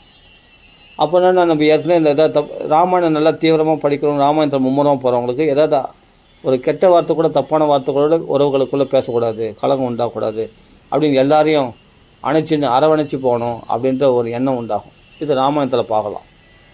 அதுதான் சொல்கிறேனே, குடும்ப விருத்தி தனதானிய விருத்தின்னு. குடும்பத்தில் விருத்தி, அந்த குடும்பத்துக்குள்ளே ஒத்துமையாக இருக்கணும், அவரில் விருத்தி அடைய செய்யணும். குடும்பத்தை விருத்தியை பற்றி தான் கவலைப்படுவாங்க, குடும்ப சேமத்தை பற்றி கவலைப்படுவான். இது ராமாயணத்தில் தீவிரமாக போகிறவங்களுக்கு அவங்களே பார்ப்பாங்க. அப்போது அந்த குடும்பம் பார்த்தா மனைவி அனுகூலமாக இருப்பா, பிள்ளைகள் அனுகூலமாக இருப்பாங்க, பேரம்பேத்திலாம் அனுகூலமாக இருப்பாங்க, எல்லாமே. இப்போது ராமாயண மாமான்னு ஒருத்தர் இருந்தார், 1000 ராமாயணம் படிச்சிருக்காரு. அவர் பிள்ளைகள் தான் ராமாயணம் படிக்கிறவங்க, பேரம்பேத்திலாம் ராமாயணம் படிக்க. இப்போ ஸ்ரீ அண்ணா இருக்கார், அவர்னா ராமன் தான் ராமாயணம். அந்த குடும்பமே பாருங்கள் எவ்வளோ அனுகூலமாக இருக்குது பாருங்கள். அது பாகவதம் படிக்கிற இல்லைன்னு சொல்ல, ஆனால் ராமாயணத்தை பிரதானமாக வச்சுருக்காங்க இல்லையா, சொல்கிறேன். அதுமாதிரி ராமாயணம் படிக்கிற குடும்பம்லாம் பார்த்தா அந்த குடும்பமே அனுகூலமாக இருக்காங்க. எல்லாருடைய குடும்பம் பார்த்தா அந்த குடும்பத்தில் இருக்க அப்பா அம்மா எல்லாமே சொன்ன பேச்சு கேட்குறவங்களா இருப்பாங்க, எல்லாமே அனுகூலமாக இருக்கும். அவங்களுக்கு உலகமே வசமாகும், அவங்களுக்கு எல்லோரும் வேணும்னு நினைப்பாங்க. அவங்க பாகவத்தில் இருந்தால் யாரும் வேணாம், இந்த தனிமையை விட்டால் போதும்னு நினைப்பேன். இது பாகவத்தில் படிக்கிறவங்களுக்கு அந்த பக்குவம் உண்டாகும். இப்போ ராமாயணத்தில் படிக்கிறவங்க பார்த்தா எல்லோரும் வேணுன்ற பக்குவம் உண்டாகும். இது நீங்கள் ஈஸியாக பார்க்கலாம், சிம்பிளாக பார்க்கலாம். அப்போ ராமாயணத்தை படிக்க என்னன்னா, அந்த உறவுகளை மதிக்கிற அந்த மரியாதை நல்லா நமக்குள்ளே வளரும். அவங்க தப்பாக பேசணும்னு நம்ம பேசக்கூடாது, புரியுதா? விட்டு கொடுத்து பேசணும், மரியாதையாக பேசணும், மரியாதை நடந்துக்கணும். அப்போ நம்ம மரியாதை கொடுத்தா தான் அவங்க மரியாதை கொடுப்பாங்க அப்படின்ற ஒரு அந்த கான்செப்டில் போவோம். நம்ம மனசு எப்படி போவோம், அவங்களுக்கு எப்படி அனுசரணையாக நடக்குது, இவங்களுக்கு எப்படி அனுசரணையாக நடக்குது, அவங்களுக்கு எப்படி மரியாதை கொடுக்குறது, அதே சமயத்தில் நம்ம விட்டு கொடுத்தா தான் அவங்க விட்டு கொடுப்பாங்க அப்படின்ற அந்த கான்செப்டில் போவோம். அப்போ எல்லாரையும் மதிக்கத்தக்க லெவலில் எல்லாருடைய அன்பையும் சம்பாதிக்க நம்ம பார்ப்போம், எல்லாருடைய அன்பையும் சம்பாதிப்போம், எல்லாருக்கும் அன்பாக நம்ம இருப்போம், எல்லாருக்கும் பிடிச்சமானவங்களாக இவங்க இருப்பாங்க. பார்த்தா ராமர் எப்படி அயோத்தியாவாசிகள் அத்தனை பேரும் கரை புரண்டார்கள் ராமரை விட்டு பெரிய மனசு இல்லாமல், அது மாதிரி எல்லாருக்கும் பிரியமுள்ளவங்களாக இருப்பாங்க இந்த ராமரை வழிபடுறவங்க. அப்போ ராமாயணம் படிக்கிறவங்க, அப்போ குடும்பத்தில் ஒத்துமை உண்டாகும், எல்லாரும் பிடிக்கிறவங்களுக்கு இவங்களை பார்த்தா எல்லாரும் பிடிக்கும். அந்த பிரியத்தினாலே செய்து வச்ச ரூபம் தான் ராமருடைய ரூபம். எல்லாருக்கும் பிரியமுள்ளவங்களாக இருப்பாங்க. சர்வலோக பிரிய, சர்வலோகத்துக்கும் பிரியமான ராமர். சதைக பிரிய தர்ஷனக, டக்குன்னு அந்த ஸ்லோகம் மறந்து போச்சு. ரொம்ப நாள் படிச்சு ராமாயணம் படிச்சு. என்னை பொறுத்தவரை என்னென்னா, குடும்ப ஒத்துமை விரும்புகிறவங்க, குடும்பத்தினுடைய கஷ்டங்களை போகணும்னு நினைக்கிறவங்க, குடும்பத்தில் எல்லாமே சௌகரியமாக நடக்கணும், நல்லா லக்ஷ்மி கடாட்சம் வரணும், குடும்பத்தில் நல்லா சேம விருத்தி ஆகணும், நல்ல குடும்ப விருத்தி தனதானிய விருத்திலாம் அதிகமாகணும் அப்படின்னு நினைக்கிறவங்க கண்டிப்பாக ராமாயணம் தான் படிக்கணும். ராமாயணத்தை தவிர வேறு எந்த புஸ்தகத்தை பகவத்கீதை எதுவுமே படிக்கக்கூடாது. அவங்க எதை படிக்கணும்னா ராமாயணம் தான் படிக்கணும். ராமருடைய குணங்களை பற்றி தான் கூடி பேசணும். எப்போ ராமரே ஃபோக்கஸாக இருக்கணும். அப்போ ராமருடைய குணங்களை பற்றி பேச அவங்க சேமம் மேலும் ஆயுசும் நீடிக்கும், ஆயுள் ஆரோக்கியம் எல்லாமே அதிகரிக்கும். திருப்பி பாருங்கள், யுத்த காலத்தில் லாஸ்ட்டை படித்து பாருங்கள், கடைசி சர்க்கத்தை அடிக்கடி ஆயுள் ஆரோக்கியம் இதுதான். ஆயுள் அதிகமாக இருக்கும், ஆரோக்கியம் தான் என்ன, நோயற்ற வாழ்வு, இது அதிகரிக்கும். இது ராமாயணம் படிக்கிறவங்களுக்கு தெரியும். அப்போ ராமாயணத்தில் பித்து பிடிச்சவங்களுக்கு, ராமரே கதியாக அடைஞ்சவங்களுக்கு அவங்களுக்கு ஒரு குறை வராது, சந்தோஷமாக இருப்பாங்க, தீர்க்காயுஷாக இருப்பாங்க, குடும்பத்தோடு எல்லாரோட ஒத்துமையோடு இருப்பாங்க, அவங்களோட இருக்கிறவங்கள நீண்ட ஆயுஷோடு இருப்பாங்க. அப்போ அவங்களுக்குள்ள ஒரு குதூகலம், ஒரு கலகலப்பு, ஒரு சந்தோஷம், அந்த இடத்துல தெய்வீகம் நல்லா மிளிரும். அந்த குடும்பத்தில் பார்த்தா எப்போதும் ராம சங்கீர்த்தனங்களும் ராமாயண பாராயணங்களும் ராமனுடைய கதைகளும் ஒரே கோலாகலமாக ஒரு மங்களகரமாக இருக்கும். அந்த குடும்பம் பார்த்தா அந்த குடும்பத்தில் எப்பவும் சிரிப்பு சத்தமாக கலகலன்னு அப்படிப்பட்ட சந்தோஷ சப்தங்கள் கேட்டுகிட்டே இருக்கும். அந்த ராமாயணம் படிக்கிற குடும்பத்தை பார்த்தா ஒருத்தர் தனியாக இருக்க மாட்டாங்க. அந்த குடும்பம் பார்த்தா கும்பலாக தான் இருக்கும். அந்த ராமாயணம் படிக்கிற குடும்பம், ராமருடைய பக்தர்கள் பார்த்தா கும்பலாக தான் இருப்பாங்க. அப்போது எல்லாருமே சந்தோஷம், எல்லாமே அவங்களுக்கு பார்த்தா எல்லா க்ஷேமங்களும் பரிபூர்ணமாக இருக்கும். அவங்களுக்கு பார்த்தா ராமாயணம் படிக்கிறவங்க பார்த்தா அது என்னென்னா அது அப்படி தான். அது ராமாயணம் படிக்கிறவங்க தான் தெரியும். அவங்க ராமர் கதையை படிப்பாங்க, ராமருடைய குணங்களை பற்றி பேசுவாங்க.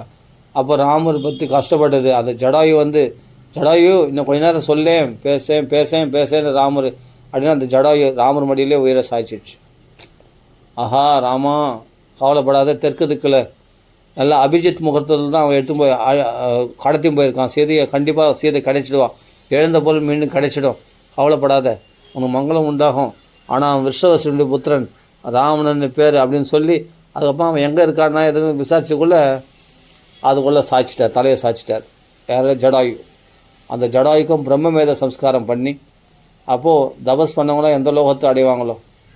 அப்போ பல விஷயங்கள் சொல்கிறார், அதை டக்குன்னு மறந்துட்டேன் ஆரண்ய காலத்தில்.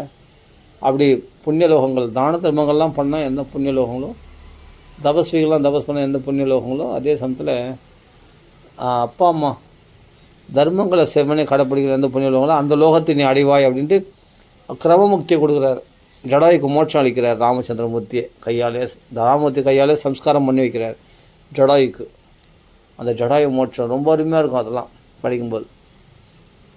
அப்போ ராமருடைய குணங்களை பற்றி பேசும்போது ஒவ்வொரு விஷயம், அந்த விராதனை கூட நன்மையை விரும்புகிறார். அந்த விராதனை வதம் பண்ணுறார். சீதை அவனுக்கு சாப மோட்சமாகி அவன் நல்ல கதி அடைகிறான். அவருக்கு அகஸ்தியர் இடத்துல போகிறார். அகஸ்தியர் இடத்துல தான் வைஷ்ணவ தனுசை வாங்குறார், பிரம்மாஸ்திரத்தை வாங்குறார், காசு அங்கெல்லாம் வாங்கிட்டு போகிறார். அங்கே அது மாதிரி சுதீக்ஷ்ணரை பார்க்குறார். சரபங்க மகரிஷிக்கு மோட்சம் அளிக்கிறார். இந்திரனே வந்து கூப்பிட்டாலும் போகாமல் ராமச்சந்திரமூர்த்தியுடைய தரிசனத்துக்கு எதிர்பார்த்து நிற்கிறார் சரபங்கர். உடனே ஓடுறார் ராமச்சந்திரமூர்த்தி. உடனே இந்திரன் வந்து விமானத்தில் ஓடிடுறான். வந்தால் அவசார காரியம் வெளிப்பட்டு சொல்லிட்டு உடனே ஓடிடுறான் இந்திரன் விமானத்தில் ஏறி தண்டகாரத்தில் பார்த்தான். இப்படி ராமருடைய கதை. அப்போது ராமர் வந்தபோதே அந்த இடத்துல ஒரே பிரகாசமாக இருக்கான். இன்னும் பிரம்மலோகத்துக்கு வந்த மாதிரி இருக்கான். எங்கே பார்த்தாலும் வேதாத்தியனங்கள் நடந்திருக்கான் அந்த அரண்ய காலத்தில் பார்த்தா. தண்டகன் என்பவனுடைய பேரால் அது தண்டகாரண்யம் அப்படின்னு ஏற்பட்டது. தண்டகன் என்ற ஒரு ராஜா ஆண்டு இருந்தான். அவனுடைய பேரால் அது தண்டகாரண்யம் பேர் ஏற்பட்டது. அந்த தண்டகாரண்யத்துக்குள்ளே பிரவேசிக்கிறார். அங்கே பார்த்தா பிரம்மலோகத்துக்குள்ளே நுழைஞ்ச மாதிரி இருக்குது. உடனே தன்னுடைய வில்லனுடைய நாண தளர்த்தி, ஏன்னா அந்த சப்தம் எழும்பக்கூடாது, ரிஷிகளுக்கு சாதுக்களுக்கு டிஸ்டர்பன்ஸ் ஏற்படக்கூடாதுக்காக நாண தளர்த்திண்டு வர ராமன் லக்ஷ்மணரும் தளர்த்திண்டு மொல்ல வராங்க. அந்த அரண்யத்துக்குள்ளே பிரவேசிக்கும் போது ஒரு இடத்துல பார்த்தா வேத பாராயணங்கள் பண்ணிட்டு இருக்காங்க. ஒரு இடத்துல பார்த்தா ஹோமங்கள் யாகங்கள் நடந்திருக்கு. ஒரு பக்கம் பார்த்தா என்னென்னா மரத்தில் காலை போட்டுட்டு தலைகீழ தொங்கிட்டு தவம் பண்ணியிருக்காங்க. சில பேர் வந்து அஸ்ம குட்டர்கள் அப்படின்னா பல பேர் பலவிதமான தவங்கள், பலவிதமான யாகங்கள், பலவிதமான அத்தியனங்கள், வேத பாராயணம், இதுபோல் அப்படி ஆன்மீக செயல்களில் தீவிரமாக ஈடுபட்டு கொண்டு இருக்கிறார்கள் ரிஷிகள்லாம். அப்போ ராமர் வந்த உடனே பார்த்தோடனே ராமரை பார்த்தா அப்படியே மகா பிரகாசமாக இருக்கார். அவங்களுக்கெல்லாம் பகவான் பரதெய்வமாக தெரியல, ராமன் மனுஷனாக தெரியல. அவங்களுக்கு தாங்கள் எதிர்பார்த்த அந்த பரபிரமே நம்ம வீடு தேடி, நம்ம ஆசிரமத்தை தேடி வந்திருக்கு அப்படின்னு நினைக்கிறாங்களாம் ரிஷிகள்லாம். பார்த்தா அப்படியே தேஜஸில் பார்த்தா அப்படியே தேஜஸில் அப்படியே பிரகாசமாக இருக்கா ராமச்சந்திரமூர்த்தி. அங்கே பரதெய்வமாக தெரியாது, பிரம்மஜோதி. அந்த ஜோதி பகவான் உடம்புலேருந்து பார்த்தா கிரணங்கள் வெளிப்படுறது. அப்படியே பிரகாசமாக இருக்கார் ராமச்சந்திரமூர்த்தி பார்த்தா அந்த ரிஷிகளுக்கு. அப்போ தான் நாதான் அழிச்சு இடத்துல ரிஷிகளுடைய சரணாகதி. அப்போ கர்ப்பபூதாக, ஒரு கர்ப்பத்தில் இருக்கிற குழந்தைய வந்து ஒரு தாய் எப்படி காப்பாற்றுவாலோ அப்படி நீங்கள் தான் ரட்சிக்க வேண்டும். நீங்கள் ராஜ்யத்தில் இருந்தாலும் ராஜ்யத்தில் இல்லைனாலும் நீங்கள் தான் எங்களுக்கு நாதன். நீங்கள் ராஜ்யத்திலிருந்து தான் ராஜாவாக இருந்து பிரஜைகளுக்காக ரட்சிக்கணும்னு அவசியம் இல்லை. நீங்கள் காட்டில் இருந்தாலும் நீங்கள் தான் எங்களுக்கு நாதன். அப்படி நீங்கள் தான் என்னை காப்பாற்றணும். அதே சமயம் நம்ம விண்ணப்பிச்சு நாங்கள் விண்ணப்பிக்க கூடாது, எங்களை காப்பாற்றணும்னு நான் கேட்கறது கூட எங்களை அவமானமாக நினைக்கிறேன். இருந்தாலும் வந்து ஆனால் வேதனை தாங்க முடியல. இது மாதிரி வந்து ராட்சர்களுடைய ஜனஸ்தானத்தில் பார்த்தா அந்த காரதோஷனுக்கு ராட்சர்கள்லாம் இம்சை பண்ணுறாங்க. எலும்புகளை துப்பி வச்சுருக்காங்க பாருங்கள் சொல்லி அந்த எலும்புகளை கடாட்சம் பண்ண வைக்கிறாங்க. அந்த ராமனுடைய கடாட்சம் பண்ணுறதுனால அந்த எலும்புகளாக இருக்கக்கூடிய அந்த ரிஷிகள்லாம் நல்ல கதி அடைகிறாங்க. அதனால தான் கடாட்சம் பண்ண வைக்கிறாங்க ரிஷிகள்லாம். அப்போ ராமரை பார்த்து, அப்போ ராமர் கவலைப்படாதீங்க, நீங்கள் இதெல்லாம் கேட்கணுமா, நீங்கள் கேட்காம நான் செய்ய வேண்டியது, அதுக்காக தான் நான் அவதாரம் பண்ணியிருக்கேன். அப்போ தசரதர் காட்டுக்கு அனுப்பிச்சார். நான் சத்தியத்தை காப்பாற்ற பித்ருவாக்கிய பரிபாலனம் பண்ணுறதுக்காக நான் காட்டுக்கு வந்ததெல்லாம் ஒரு விடம் அதெல்லாம் அது ஒரு வியாஜம். ஆனால் வந்து உண்மையிலேயே உங்களை போன்ற கஷ்டப்படுகிற ரிஷிகள் நீங்களாம் கஷ்டப்பட்டு கேள்விப்பட்டு தான் நான் வந்திருக்கேன். கண்டிப்பாக ராட்சர்கள் வதம் நடக்கும், இது சத்தியம், கவலைப்படாதீங்க. அதனால் நீங்கள் உத்தரவிடுங்க. நீங்கள் வந்து என்னென்னா இப்போல் எங்களை வந்து நீங்கள் தான் நாதன், நீங்கள் தான் காப்பாற்றணும் அப்படின்னு கேட்க வேண்டிய அவசியமே இல்லை. உத்தரவிட்டால் ரிஷிகளாகிய பிராமணர்களாகிய நீங்கள் சொல்கிற பேச்சு நான் கேட்பேன் அப்படின்னு சொல்லிட்டு ராமர் சொல்கிறாங்க அரண்ய காலத்தில். அதுபோல் தான் ஒவ்வொரு ரிஷிகளுடைய ஆசிரமத்தில் தங்குறார். ஒரு இடத்துல ஒரு வருஷம், ஒரு இடத்துல வந்து ஒரு நாள், ஒரு இடத்துல ஒரு மாதம், ஒரு வாரம், இப்படி 10 வருஷங்களை அந்த ரிஷிகளுடைய ஆசிரமங்களே கழிக்கிறார். யாருக்கு எவ்வளோ புண்ணியமோ அந்த புண்ணியத்துக்கு தகுந்த மாதிரி அந்த ரிஷிகளுடைய ஆசிரமங்களில் தங்குறார். அதுக்கு பிறகு தான் ஒரு தடவை அகஸ்தியரை போய் பார்க்கலாம், அகஸ்தியருடைய சகோதரர் ஒருத்தர் அவரை போய் பார்க்கலாம், சுதீக்ஷ்ணருடைய ஆசிரமத்துலாம் போகிறார், மறுபடியும் திரும்பி வராரு அந்த ஆசிரமங்களுக்கு. அப்படியே அந்த வனத்திலே சஞ்சரிச்சுன்னு இருக்கார். அப்படியே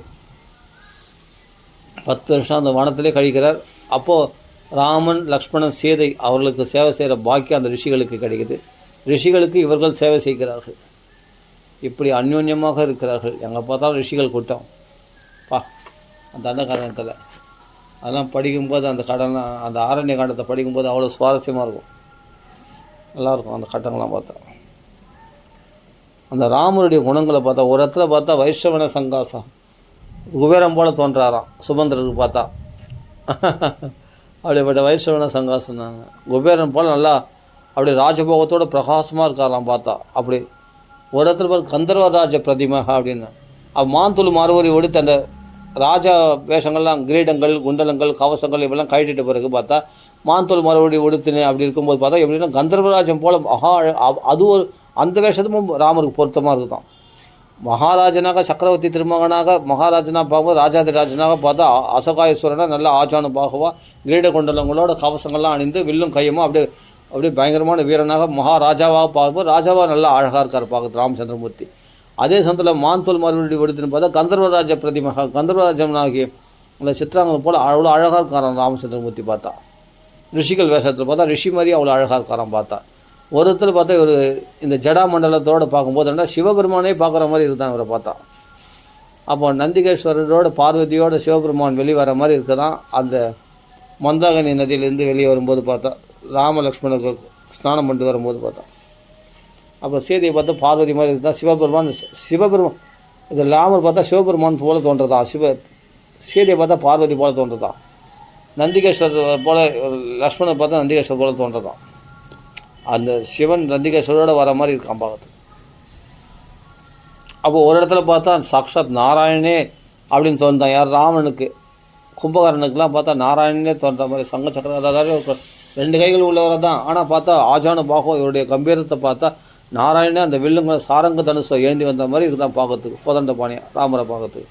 அப்படிப்பட்ட ஒரு இடத்துல பார்த்தா மகாவிஷ்ணுவாக காட்சியளிக்கிறார். பரசுராமருக்கெல்லாம் பார்த்தா மந்தோதரிக்கு பார்த்தா மகாவிஷ்ணுவாக காட்சியளிக்கிறார் சாக்ஷாத் நாராயணனாக.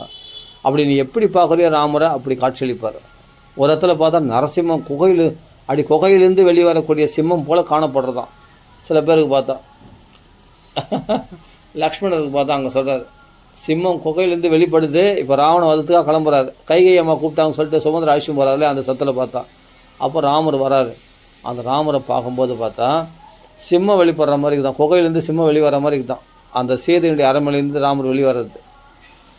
அப்போ சீதை ஸ்தோத்திரம் பண்ணிகிட்டே வரான். சில மந்திரங்கள்லாம் அந்த காப்பு மந்திரங்கள்லாம் சொல்லிகிட்டே வரான் பின்னாடி.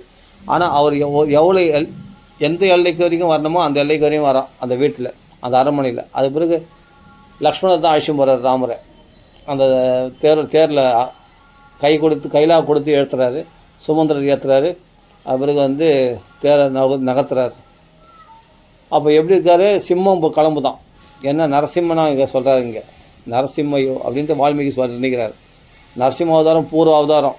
அதை இங்கே ஞாபகப்படுத்த வேண்டிய அவசரம் என்னென்னா அந்த நரசிம்மர் கீழ்ச்சி போகிற மாதிரி ஹிரண்யகசிபு இப்போ ராவணனை வதம் பண்ணுறது கிளம்புறாரு அப்படின்னு அர்த்தம். ராமர் அரண்மனையிலேருந்து இப்போ கைகையை அங்கே வரம் கேட்க போகிறான். தசரதர் வரம் கேட்டால அதன்படி காட்டுக்கு அனுப்ப போகிறான். அதனால் இப்போ கிளம்பும் போது நான் எப்படி சொல்கிறேன்னா நரசிம்மம் கிளம்புற மாதிரி கிளம்புறார் ராமர் அப்படின்ட்டு சொல்கிறாங்க அந்த அயோத்திய காண்டத்தில் பார்த்தா. அப்போ தான் எஞ்சனாமன பசியது எஸ்சனாமன பசியது, யார் ராமனை பார்க்கவில்லை ராமனால் பார்க்கப்படவில்லை அப்படின்ற அங்கே வர்ணிக்கிறார் வால்மீகி. அருமையான வர்ணனை அந்த அயோத்திய காண்டத்தில் பார்த்தா. அப்படி ராமர் அப்படி பார்த்தா அசகாயேஸ்வரனா அவ்வளோ அழகாக சூப்பராக இருக்கார் பார்க்கறதுக்கு. பார்க்க தேவையிட்டாத ரூபம். அப்போ அங்கே என்ன அழகாக பேசுகிறாருங்க அங்கே கைகை அம்மா இடத்துல. அம்மா நீ சொன்னால் செய்ய மாட்டேனாம்மா, அப்பா சொன்னால் தான் நான் செய்வேனா, அப்பாவை போய் நிர்பந்தப்படுத்தாதம்மா. சீதை இடத்துலையும் அம்மா கௌசல்யா இடத்துலையும் நான் சொல்லி கொண்டு போகிறேன், அவகாசம் மட்டும் பொறுத்துங்க, நான் கண்டிப்பாக காட்டுக்கு போகிறேன். மறுபடியும் நான் பிரதிஜை பண்ணுறேன், ராமனுடைய வார்த்தனுக்கு 2வது வார்த்தை கிடையாது, கண்டிப்பாக நான் இந்த சத்தியத்தில் நான் மீற மாட்டேன் அப்படின்ட்டு வனவாசம் போகிறது உறுதி. அதாவது பரதனுக்கு நீங்கள் பட்டம் கட்டுங்க அப்படின்னு சொல்லிட்டு கிளம்பி போகிறார் ராமச்சந்திரமூர்த்தி. என்ன அருமையான அந்த கதைகள்லாம் கேட்கும்பொழுது ராமரிடத்துலேயே மனசு பதிஞ்சிடும். ராம ராம ராம ராம ராம ராம. அந்த ராமரை பார்த்துட்டே இருக்கணும், பேசிகிட்டே இருக்கணும், அவரோட பழகிட்டே இருக்கணும்னு ஆசைப்பட்றாங்க ரிஷிகள்லாம். ஆனால் இந்த அவதாரத்தில் முடியாது. ஏன்னா நாதானுக்கு அழைக்கிற ஒரே ஒரு பாக்கியம்னா சீதைக்கு தான். ஆனால் இவர்கள் நாதான்னு அழைக்கிறாங்க. அவர்கள் தான் பின்னாடி கிருஷ்ணாவத்தில் கோபிகளாக வரதான் சொல்கிறாங்க. அந்த ரிஷிகள் தான், தண்டகார ரிஷிகள். அது மொத்தம் என்ன தெரியுமாங்க, தினமும் ராமரை பற்றி ஏதாவது ஒன்று பேசணும், பேசிகிட்டே இருக்கணும். அதை பற்றி ராமரே லட்சியம், வேறு ஒன்றும் பேசக்கூடாது. ராமரை பற்றி பேசிகிட்டே இருக்கணும், ஏதாவது ஒன்று பேச ராமரை பற்றி. ராமர் வந்தார், ராமர் வந்து கண்டேன் சீதையன் ஆஞ்சநேயர் சொன்ன உடனே அவ்வளோ சந்தோஷம் அடைந்தார். அப்போது ஆஞ்சநேயருக்கு என்ன கொடுக்குறதுன்னு தெரியல அவருக்கு. அப்போ என்ன பண்ணேன்னா உடனே தன் ஆலிங்கன்னு தன்னையே சர்வஸ்வம், அப்போ என்னையே கொடுக்குறேன்னு சொல்லிட்டு, அப்போது அது கொடுத்தா தான் தகுதி. ஏன்னா அவர் பண்ண சீதை அந்த ஜீவாத்மா பரமாத்மாவோடு சேர்த்து வைக்கிற பெரும் பாக்கியத்தை கொடுத்த அந்த குருநாதருக்கு என்ன கொடுக்க முடியும், பகவான் தன்னையே கொடுத்துருவான். அப்போது இதை விட உயர்ந்த வஸ்து என்னால் கொடுக்க முடியாதுப்பா, அதனால் என்னையே நான் உங்களுக்கு கொடுக்குறேன்னு சொல்லிட்டு ராமர் தன்னையே அப்படியே ஆலிங்கனம் பண்ணிக்கிறார் ஆஞ்சநேய சுவாமி. அந்த ஆலிங்கன பாக்கியத்தை கொடுக்குறாரு. என்ன ஒரு பாக்கியம் அதெல்லாம்ப்பா. அப்போது ஆஞ்சநேய சுவாமி அப்படியே கண்களில் கண்ணீர் மல்க, இந்த ஒரு ஆலிங்கன பாக்கியத்துக்காக தான் தானே இதை விட பெரும் பாக்கியம் யார் அடைய போகிறாங்க, இந்த பெரும் பாக்கியத்தை கொடுத்தீங்களேன்னு சொல்லிட்டு கண்ணீர் வடிக்கிறார். இதுக்காக தானே கடலை தாண்டினேன், 120 கடலை தாண்டினேன், அப்படியேப்பட்ட சுரசையை ஜெயித்தேன், செம்மிகையை வதம் பண்ணேன், அப்படியேப்பட்ட காட்டுக்கு போனேன். எதுக்காகன்னா இந்த ஒரு பாக்கியம், ராமருடைய ஆலிங்கன பாக்கியம் கிடைக்கிறதுக்காக. எனக்கு எல்லாம் இவ்வளோ கஷ்டப்பட்டது எதுக்காகனா அந்த ராமருடைய ஆலிங்கன பாக்கியத்துக்காக தானே. ஆசை அப்படியே சொல்ல, கண்களில் கண்ணீர் மல்க அப்படி ராமரை இருக்க கட்டி பிடிச்சிக்கிறார் ஆஞ்சநேய சுவாமி. அப்படியேப்பட்ட பரபிரம்மத்துடைய ஆலிங்கனம் கிடைக்கிறதுனா என்ன ஒரு பாக்கியம் பாருங்கள், எவ்வளோ சந்தோஷம் பாருங்கள். அப்படி ஒரு சந்தோஷத்தை அனுபவிக்கிறார் ஆஞ்சநேய சுவாமி. எதுக்காக தான் கடலை தாண்டினேன், 120 கடலை தாண்டினேன், லங்கினியை ஜெயித்தேன், சிம்மிகையை வதம் பண்ணேன், சுரசையை ஜெயித்தேன், மைனாபர்வத்தினுடைய ஜெயித்தேன், அப்படியேப்பட்ட 80 ராட்சலை வதம் பண்ணேன், அசோகவனத்தை அழிச்சேன், சீதையை தரிசனம் பண்ணேன். சீதை சந்தேகப்பட்டால் கூட அதை பொறுமையை கடைப்பிடிச்சி அவளுக்கு மோதிரத்தை அர்ப்பணித்து அவள் கொடுத்த சூடாமணியை வாங்கிட்டு ராவனிடத்தில் போய் பேசி இந்திரஜித்தெல்லாம் பிரம்மாஸ்தை கட்டுப்பட்டு அவர்கள் கொடுக்கக்கூடிய உதைகள்லாம் வாங்கிட்டு அந்த லங்கைக்கு தீக்கரையாக்கி ராவனுக்கும் உபதேசம் பண்ணி எவ்வளோ வேலை செய்திருக்காரு. இதெல்லாம் எதுக்காகனா ராமருடைய அருளை பெறுவதற்காக, ராமருடைய அன்பை சம்பாதிப்பதற்காக, ராமருடைய ஆலிங்கனத்தை பெறுவதற்காக, ராமருடைய அன்பை ராமருக்கு பிரியமாக இருக்கிறதுக்காக என்னெல்லாம் தியாகம் பண்ணியிருக்கா. அப்புறம் லக்ஷ்மண யார் ஆஞ்சநேய சுவாமி. அப்போ நாமெல்லாம் ராமருக்காக என்ன பண்ணியிருக்கோம், ராமருடைய கைங்கரியத்துக்காக, ராமருடைய சேவைக்காக நம்ம என்ன பண்ணியிருக்கோம் அப்படி நினச்சி பார்த்தா வெக்கமாக இருக்குது இல்லையா. அப்போ ராமருக்காக எப்படி உழைச்சிருக்கார் பாருங்கள் ஆஞ்சநேய சுவாமி, அந்த கடினதெல்லாம் தாங்கிட்டு. அப்படி ஆஞ்சநேயர் நினைக்கிற ஹனுமத் ஸ்மரணாத் பவேத், ஹனுமான் நினைச்சாலே புத்திர் பலம் யசோ தைரியம் நிர்பயத்தும் அரோகதம் அச்சார்த்தியம் வாக்படுத்தும் ஹனுமத் ஸ்மரணாத் பவேத். அப்படிப்பட்ட ஆஞ்சநேயர் பற்றி பேச பேச பேச அவ்வளோ இனிக்கும். அப்போ நீங்கள் ஃபஸ்ட்டு ருச்சி வரலனா கூட சும்மா ராமர் கதையை பற்றி பேசினே வாங்களேன், ஆஞ்சநேயர் பற்றி ராமர் பற்றி பேசினேன். அப்புறம் என்னென்னா உங்களுக்கு டேஸ்ட் அதிகமாகிடும். இப்படி சும்மா விளையாட்டாக ராமர் கதை பேச ஆரம்பிச்சிட்டா அப்போ ருச்சி அதிகமாகிடும். அப்புறம் என்னென்னா வெறித்தனமாகிடும் அந்த ராமர் கதையில். ஏதோ வாய் மெல்லணும், ஏதோ வாய் பேசணும் அப்படின்றதுக்காக பேசலாம் நம்ம ராமர் கதை வச்சிங்களேன். அது என்ன ஆகணும், படிப்படியாக என்னென்னா வெறித்தனமாகிடும். அப்போ ராமர் கதை பேசாமல் இருக்க முடியாது உங்களால், பித்து பிடிச்சிடும். அப்போ பைத்தியம் பிடிச்சிடும். ராம எப்போத்தாலும் ராமர் வந்தது, ராமர் போனது, மாரிசன் வந்து ராமருடைய பெருமையை பேசுனது ராவணன் கையில்.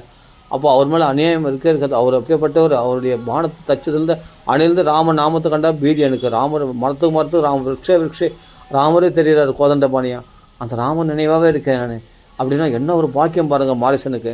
இரவும் பகலும் ராமரையே தியானம் பண்ணி கனவுல கூட ராமரையே பார்க்குறான் அவன். அப்படின்னா ராமர் தியானம் தான் அவருக்கு மாரிசனுக்கு. அவனுக்கு கிடைச்ச அந்த சாட்சாத்காரம், அந்த பக்தி, அந்த பித்து நமக்கெல்லாம் கிடைக்குமா? அவர்களை பற்றி பேசாமல் எப்படி கிடைக்கும்? அப்போது ராமருக்காக உயிரை தியாகம் பண்ண அந்த ஜடாயுடைய பக்தியை பற்றி என்னன்னு சொல்கிறது. அவர் முன்னாடியே சொன்னார் இல்லையா, நீங்கள் எங்கேயாவது காய்கறி பறிக்கிறதுக்கு போனீங்கன்னா, பூக்களை பறிக்கிறது இல்லை சமயத்தில் கொண்டு வரதுக்கு போனீங்கன்னா சீதையை நான் ரட்சிப்பேன் அப்படின்னு சொன்னேன். அந்த வாக்குப்படி சீதையை ரட்சித்தார். ராவணனை துவம்சம் பண்ணி அப்போ அவன் சந்திரகாசன்ற ஒரு கத்தினால் வெட்டி ரக்க முறிப்பட்டு கீழே விழுந்தார் ஜடாயு. ஆனால் பார்த்தா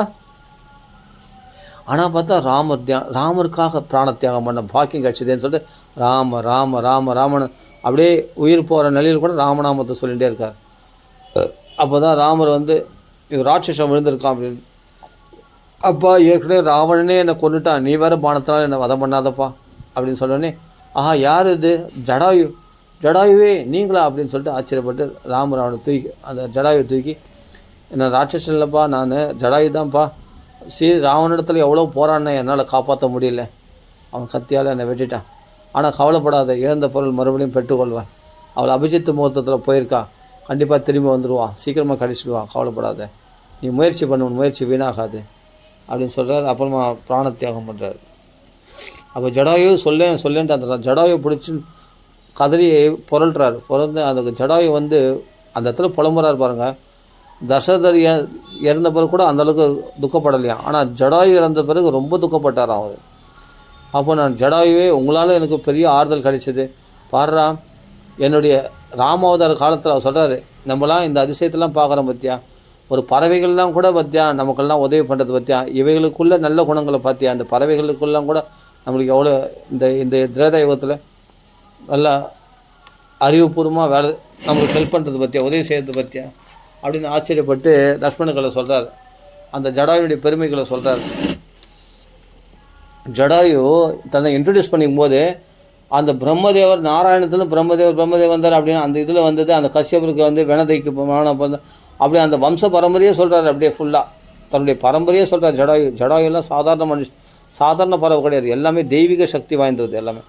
அதாவது வினதை இருக்கு இல்லையா, கஷ்யபருக்கும் வினதைக்கும் பிறந்தவன் தான் வந்து கருட பகவான் அருணன், 2 பேர் அண்ணன் தம்பி. அந்த அருண பகவானுடைய புத்திரர்கள் தான் ஜடாயும் சம்பாதியும். வினதைக்கு அருண பகவானுடைய மூலமாக பிறந்தது தான் ஜடாயும் சம்பாதியும். 2 பேரும் அண்ணன் தம்பிகள். அவர் 2 பேரும் வந்து பிரிஞ்சிட்டாங்க. அது ஒரு தனி கதை. அதுவும் அந்த கதை வருது கிருஷ்ணதா காண்டத்தில் வருது. சம்பாதியும் ஜடாயும் வந்து நம்ம அப்பா தேரோட்டியாக இருக்கார் சூரிய பகவானுக்கு. அந்த சூரிய பகவானுக்கு அருணதேவன் தான் தேரோட்டி. அந்த அருணதேவன் வந்து அவருடைய பிள்ளைகள் தான் ஜடாயும் சம்பாதியும். அவர்கள் தேரோட்டியாக இருக்கிறாங்களே, சரி நம்ம பண்ணால் நம்ம முதல்ல சூரியனை யார் போய் முதல் தொடர்ந்து பார்க்கலாம் சொல்லிட்டு போட்டி. ஜடாயு வந்து தம்பி, சம்பாதி அண்ணன், 2 பேரும் ஆகாசத்தில் பறக்கிறாங்க. பறக்கும்போது கிட்ட போகும்போது சூரியன் கிட்ட போகணுன்னா ரெக்கைகள் எரிக்கப்படுது. யாருக்கு? ஜடாயுக்கு. அண்ணா என்னால் மேலே பறக்க முடியலன்னா, என் உடம்புலாம் எரியுதுன்னா. அப்போ உடனே போய் என்ன பண்ணார், சம்பாதி தன் ரெக்கையினால் அந்த தம்பியை கட்டி பிடிச்சிட்டார். ஜடாயு உனக்கு ஒன்றும் ஆகாது, கவலைப்படாத, நான் இருக்கேன் சொன்னேன். உடனே பண்ண சம்பாதியுடைய ரெக்கை எரிஞ்சு போச்சு. இதை காப்பாற்ற போய் ஜடாயு காப்பாற்ற போய் சம்பாதியுடைய ரெக்கை அந்த சூரிய கிரணங்களால் எரிக்கப்பட்டுச்சு.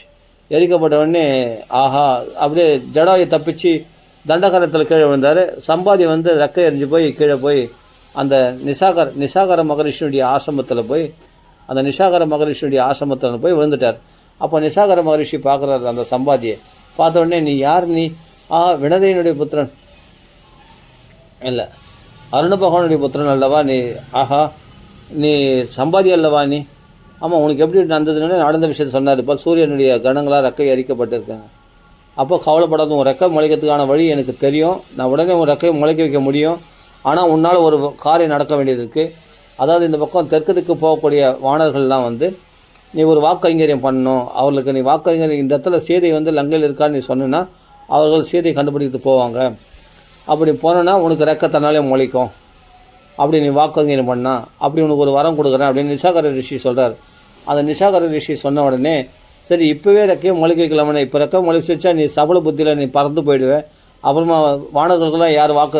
வானர்களுக்கெல்லாம் சீதை இருக்கிற இடம் யார் சொல்லுவாங்க? அதனால் அதனால் வந்து உனக்கு இப்போது ரெக்கை முளைக்காது. இப்போ எரிஞ்சு போனதாகவே இருக்கட்டும். அப்படி அவர்கள் தெற்கு திக்கில் வரும்போது இடத்துல அப்போ வந்து அவர்கள் கவலை தகுந்த முகத்தோடு இருக்கும்போது அந்த இடத்துல வந்து நீ வாக்கு பண்ணு, நீ வந்து சீதை இருக்கிற இடத்த சொன்னபடியே உனக்கு ரெக்கை முளைக்கும் அப்படின்னு ஒரு வரம் கொடுத்தார் நிசாகர மகரிஷி. அதனால் வந்து அந்த வானர்கள் வரவை எதிர்பார்த்து கொண்டு காத்திருக்கிறது சம்பாதி. அப்போ வானர்கள்லாம் வந்து உபவாசம் மேற்கொண்ட போது சீதையை கண்டுபிடிக்க முடியல அப்படின்னு உபவாசம் மேற்கொண்ட போது அப்போ ஜடாயு பட்சி பற்றி பேசுகிறாங்க. இந்த சம்பாதி பட்சி பற்றியா ரெக்கை எரிஞ்சு போய் நாமெல்லாம் உயிர் விட்டால் நம்மளெல்லாம் கொத்தி திட்டத்துக்கு காத்துனுக்கு பற்றி அந்த சம்பாதி பட்சி அப்படின்னு ஒருத்தர் பேசிக்கிறாங்க. இதுவும் ஒரு பட்சி.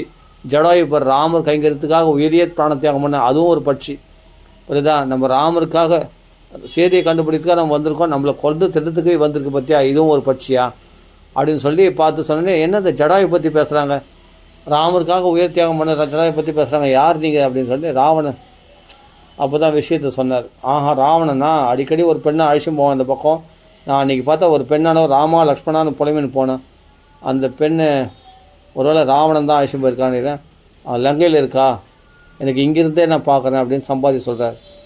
அது கருடன்லாம் வந்து அந்த பறவைகள்லாம் கூர்மையான பார்வை, அந்த பருந்து, அந்த ஜடாயு போன்ற சம்பாதி போன்ற பட்சிகளுக்கெல்லாம் அந்த கருடஸ்தானத்தில் அந்த அந்த கருட இனத்தில் சார்ந்தவங்களாம் பார்த்தா அந்த பார்வை கூர்மையாக இருக்கும். அதெல்லாம் சீதை லங்கையில் இருக்குதுன்னு எனக்கு தெரியுது, நீ போனால் கண்டுபிடிச்சிடலாம் நீங்கள் அப்படின்னு சொல்லிட்டு வானர்களுக்கு ஆறுதல் சொல்கிறார். சொன்ன உடனே பார்த்தா ரக்கம் முளைக்குது. ஆஹா, இதுவே சுப சகுனம், எனக்குடைய ரக்கம் முளைக்குது பற்றியா, நிசாகர மகரிஷி எனக்கு இந்த வரம் கொடுத்துருக்காரு அந்த விஷயத்தெல்லாம் சொல்கிறார் அதை சம்பாதி வானர்களுக்கு.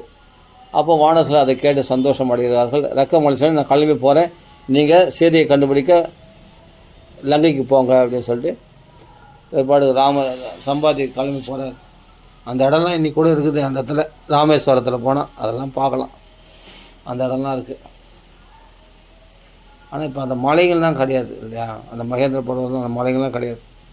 அந்த சமுத்திரத்தெலாம் பார்த்தா ரொம்ப ஒன்றும் அவ்வளோ இதுவாக இல்லை, எல்லாமே மாறி போச்சு. அப்படியேப்பட்ட அந்த இந்த கற்பனையில் அதான் சொல்கிறேன், ராமாயணத்தில் பார்க்கறதோட நிறுத்திக்கணும், நேரில் போனால் அது வேறு மாதிரி இருக்கும், அந்த ஒரு உணர்வு ஏற்படாது. ராமேஸ்வரமே போனோம் என்னதான் கதையில் பார்க்குற மாதிரி வராது. அப்போ அந்த இடத்துல இதெல்லாம் சொல்கிறாரு.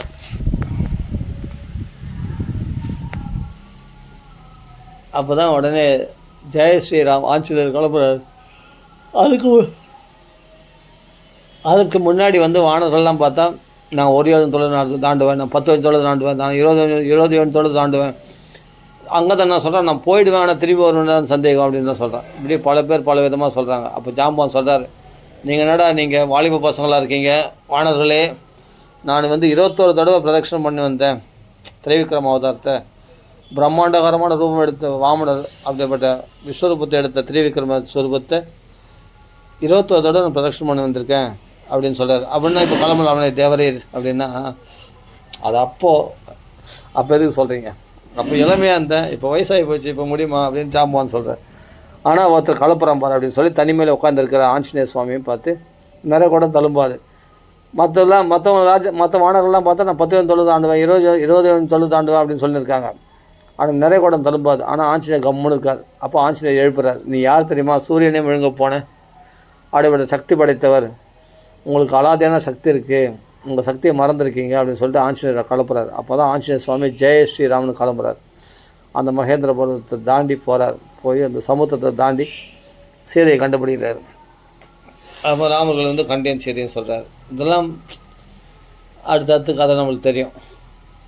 ஏன்னா இது போல் ராமாயணம் சும்மா பேசுங்களேன், சும்மா ராமர் கதையை பற்றி பேசினே இருங்களேன், நம்மளுக்கு அவ்வளோ பலன்கள் கிடைக்கும்.